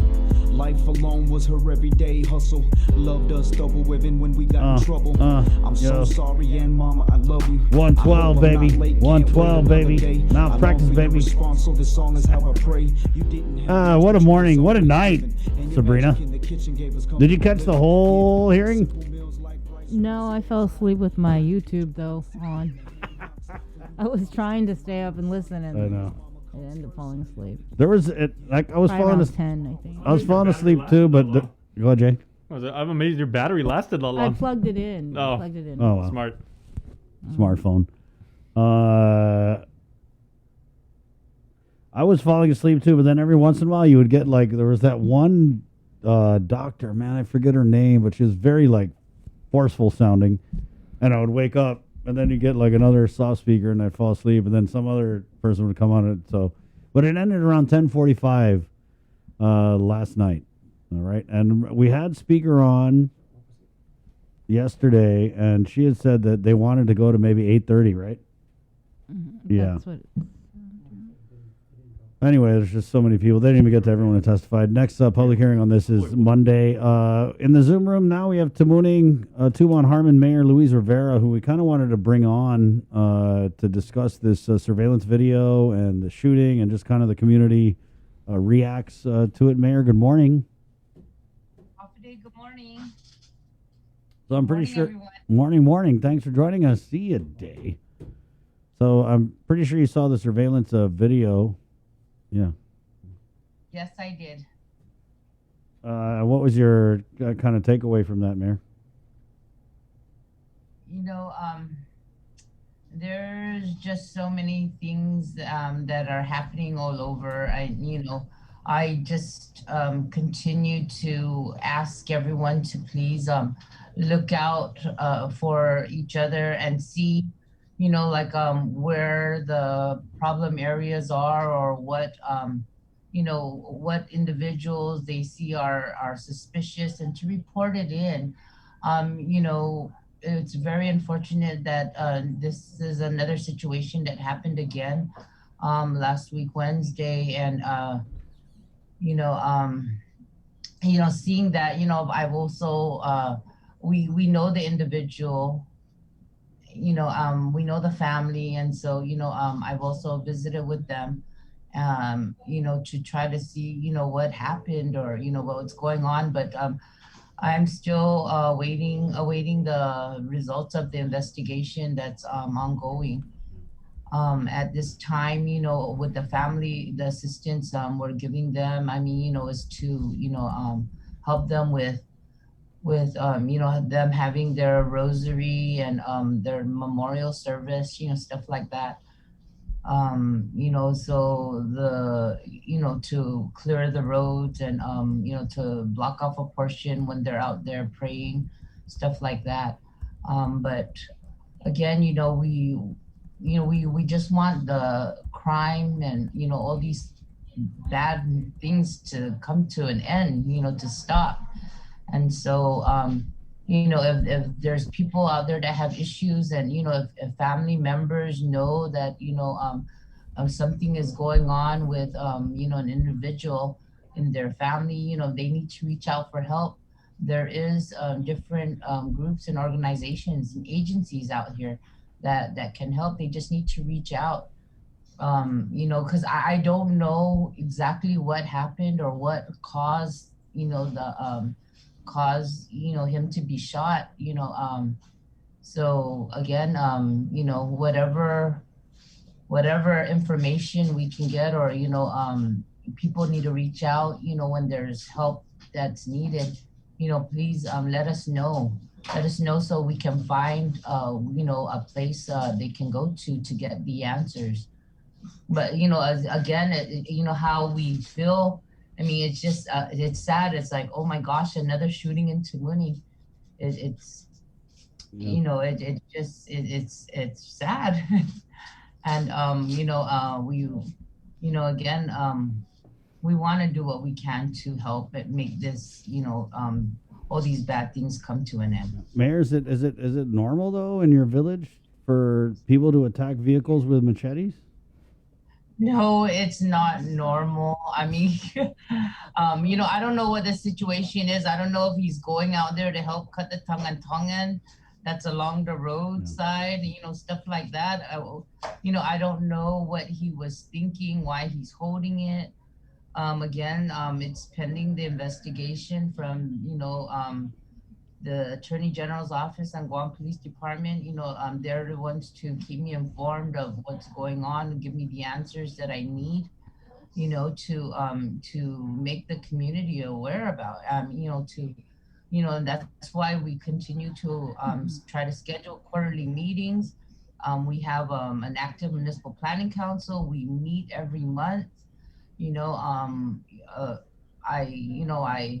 I talked to the governor and lieutenant governor, about working with all these agencies to do what we can, with all the different, things or events and projects, things that are going on in the community. What can we offer, to make things better, make us, have a peaceful community. Right. And Mayor, this whole thing, it kind of reminds me, the outcomes were different, but it kind of reminds me of what happened in Mingilao. Yeah. Yeah. And, after that incident, there were so many town hall meetings. And I'm not even sure what happened. Yeah. What do they do? We just forgot about it, and I just want to kind of, you're right, Bree. In Mingilao, there were individuals who were attacking vehicles with a machete, right? This video appears to show a vehicle being struck with what looks like a machete. But I see it all the time in Harmon. I mean, and even in EPAN. People who just look like they're out to cause trouble, walking around with weapons. And it's just, to me, a sign that, I mean, it wasn't like that when I was growing up. You know what I mean? I mean, we had our share of troubles, of course, but just for our people to have to worry about being attacked in broad daylight by individuals who just have nothing better to do. But I mean, I don't understand it. And frankly, it's very troubling that happens. I mean, it happens pretty frequently. We have people who shoot rebar slingshots at, I mean, it's crazy. I mean, it's very dangerous for the public to be out here in broad daylight. Right? I mean, this is you had the rebar slingshot thing that was in Tatuha as well, right? Yes, unfortunately it was. Oh my goodness. You know, there's a lot of people that traverse through Tumuning, Tumon, Harmon. I mean, we're the heart of the island. Yeah. Yeah. No, man, we're not saying anything about your leadership. You're right. You're in charge of the 3 busiest villages, right? So, what are your constituents saying about this latest shooting, though? You know, I know that you know, there's a lot of people that are worried, and again, they fear, you know, going out and coming across these type of individuals. You know, not everyone out there is bad, and so, you know, yeah, not everyone out there is bad, but usually people who are walking on the road with machetes hitting cars are not good. I'm just saying. And I'm not even talking about this particular case. I'm just saying in general, right? Yeah, and so the moment anyone sees that someone going out of their house, call it in to GPD or to myself, or you know, put it out there so that right away, you know, we can you know, check it out. See what's his intention. Where is he going with that machete? Why is he carrying it like that? Is he on something? You know, things like that. And that's why, I mean, I think our chat groups, you know, our neighborhood crime watch chats are really great. You know, people that are on it. You know, I have retired officers, retired marshals, you know, coaches, managers, you know, business people. Everyone's concerned, and they join this because of their concern and wanting to make sure that we live in a great neighborhood and a peaceful one where people will respect each other. So, you know, there's certain areas and there's certain individuals that don't know these things. And they think it's okay to, you know, to drink alcohol or take drugs and all that and just be out there, you know. But, you know, we're trying to reach out to them and let them know, educate them. It's not okay. It's not okay for them to do that. It's not okay for them to just sit under the tree and, you know, drink their alcohol and leave all their cans, their trash behind, or to defecate or urinate all over the place, you know, for everyone else to suffer. You know, it's an environmental hazard. You know, there's just so many things, and we need to let these people know it's not right. And so if you know of any individuals out there, if you see this happening with, oh my goodness, your neighbors, you know, are the ones that are doing this and that, you know, call it in, be anonymous if you want, but you know, do your part and let us know. Let us find out where these individuals are and who we need to monitor and who we need to go out and talk to. All we can do is talk to them about it. A lot of times, you know, when they don't listen, and, you know, at least the report is there. We were trying to, you know, warn the community, or warn, you know, like the agencies that are in charge of this, you know, that these individuals are out there, and we fear that they are going to hurt somebody or hurt themselves.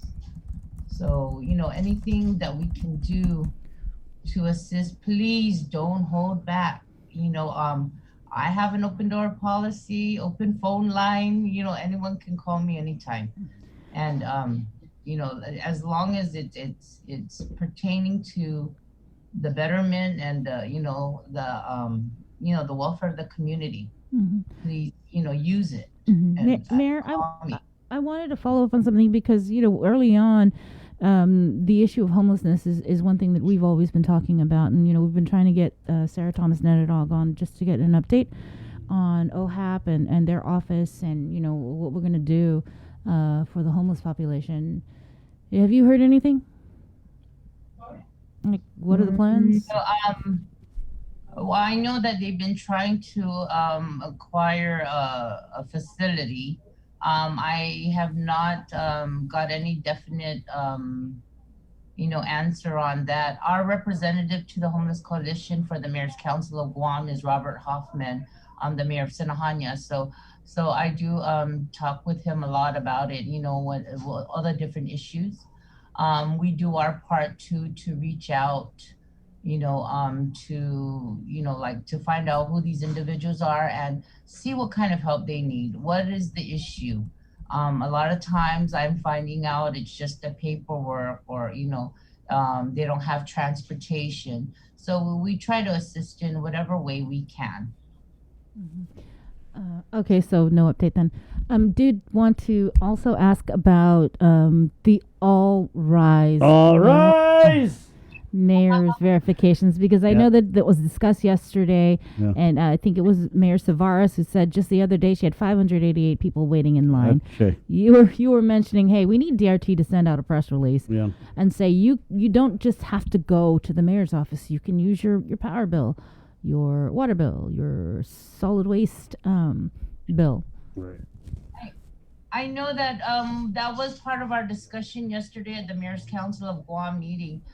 To see if they can do that and to have the appropriate press release on that.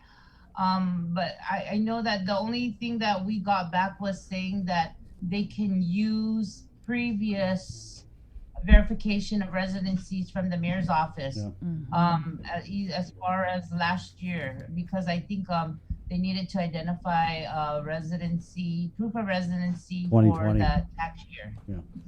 Mayor, let me ask you though. When people coming out to your office, how great do you think the need is for this $800 Rise Act? Well, it depends. I mean, what they want it for. I mean, because I know a lot of money have come out, have gone to people, and then even those that are receiving food stamps with the SNAP program. There's and then there's a lot of food every week. We're giving out food and we're asking people to register. So there's always a need for money. So if it's there, of course people are gonna jump at the chance at it. I do see like a lot of business people that are coming, like for their employees because their hours were cut. There's those that they lost their jobs or were furloughed or the business is closed down. So there's those people that have their needs, and a lot of people have bills all over the place, from power, water, vehicle, things like that. So knowing that there's money available to them, of course, I would want them to take advantage of that if it's being given. And so the lines keep getting longer now. The application, I know it's still not out yet, but people are being told to prepare and get their documents out. So we've set up a canopy in front of our office because, they're just get more and more people coming. And so, I've also been putting out on our village news for people to call it in so it can be ready. We'll prepare it and have it ready for them so they don't have to wait long. If there's any changes that are needed to their household residency, to please call it in, make all the appropriate changes, and we can even email. Wow. We can email, we can WhatsApp, so we have if they're first time, there's a lot of people that didn't need to register because they've always been independent and have their own they never needed the mayor's office or any government assistance, so they never felt the need to register. But now, they're coming in. There's a lot of people that are doing new registration, and now everyone's requiring a verification of residency from the mayor, especially if you're enrolling for school, Right. Yeah. or just with all this stimulus things that are coming out, for the pandemic. So now people are registering, and so we require that they bring in a copy of their lease agreement or ownership of the house, and then an ID for everyone who lives in the house. And whenever you move from one village to another village, you need to bring in a transfer. You clear out of one village and then register in the next. So, Mayor, those are simple appreciate things. Yes. how easy you're making this for people with, call it in. You can email. Wow, WhatsApp. We got WhatsApp too. Yes, Jason. And the most amazing thing, because I was driving around this weekend, and when I passed by the tennis court, like right outside the mayor's office over there, the most telling thing is, there's a big sign that literally says there, it goes, Tamuning, we are united. Amen. God bless Tamuning. That sums it up right there. That sure does, Jay. Thank you, Mayor Rivera. You're welcome. Thanks, Mayor. Take care, everyone. Take care, Mayor. We'll see you. There you Have a go. good day. Mayor Louise Rivera. Good job today, Bree. Good job. You're heading out? Yes, I am. Okay. Well, let's do Cover Me. Guess what tomorrow, guys? Chicken Fries Friday. We've been talking about... Mayor, do you still do... I wonder if she still does Chicken Fries Friday. But we love chicken fries. I love the box they serve them in, too. Yeah, there's like and I love chicken fries ever since way back in Live Local Fridays. We used to get chicken fries sometimes. The packaging is awesome. Cause Rudy, if you're out there, hi. Hey, Rudy, how you doing, my man? All right, so it's Chicken Fries Friday tomorrow with Burger King. Cover Me is also brought to you in part by our friends at Docomo Pacific. And here is this morning's Cover Me. Good morning.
Cover Me, brought to you by Burger King. Good morning, 9:57. We have a caller on line 1 here on the link. Remember our number 637-0094.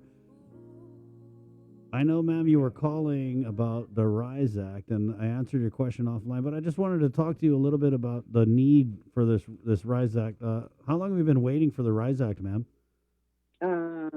Actually, when they started saying that, the government retirees and employees, can get it.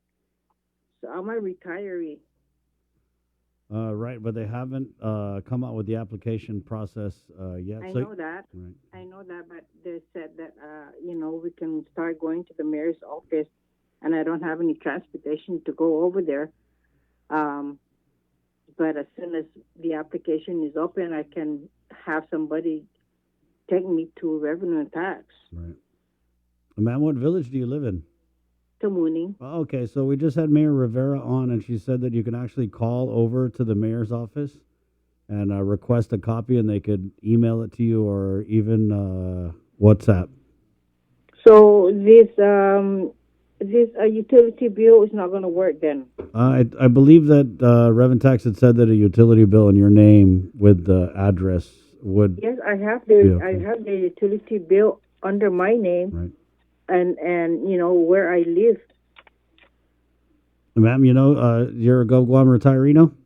Yes, sir. So you were part of the new group that was added by Governor Liu under her executive order. Yes, sir. Can you tell us, ma'am, this $800 RISE Act payment, how much do you need this? This retirement thing with the government, when I retired, it wasn't the same as when I was receiving, when I was working and I was receiving every 2 weeks. So it went down. My allotment just went down. So I really need it, That's good. And when do you think you're going to get it, though? I don't know. When I put in the application, I just wanted to verify. All right. You really need to go to the mayor's. No, you don't need. Just call on the telephone. WhatsApp. No, but I'm saying we don't have to get the mayor's verification if we have the utility bill under our name and the address. Okay, ma'am. Hold on, huh? I'm going to go ahead and read out what the Revenue Tax sent me yesterday about this. I know that Sabrina It's just because I saw it on the news last night when Mayor Savares was saying that, she talked to somebody from Revenue and Tax saying that as long as we have the utility bill with our name on it. Okay, ma'am. But I actually have the release from Revenue Tax, and I'm going to read it to you word for word before we go, okay? Because I got to go now. They don't allow us overtime. No, don't worry. Don't worry. Sorry. That's my job. What is accepted for the potential applicants for the All Rise? Guam Mayor's verification for calendar year 2020 to present. Revenue Tax will also accept a copy of a mayor's verification for calendar year 2020 to application date if previously issued to another agency or household member, as long as the applicant for the All Rise program is listed as a member of the same household. C, a copy of any mayor's verification previously submitted to DRT for another program for calendar year 2020 through application date. So I don't see here, ma'am, the utility bill. Oh, yeah, that's why I wanted to verify, because Mayor Savares was saying something about utility bills. Right. So we'll follow up with Revenue Tax tomorrow, but as they released yesterday when they released it, the release says that you still need some type of mayor's verification. But you could just call the mayor. You want the number? I know I have the mayor's number, but I just wanted to verify from Revenue and Tax if that's acceptable. So we don't have to line up or we don't have to call the mayor. Yeah. Well, I just read to you what. Sorry, I took your time off. No, why are you sorry? Because you guys are already. No, ma'am, it's only 1 minute overtime. We're okay. My boss is they're not gonna get mad on 1 minute overtime.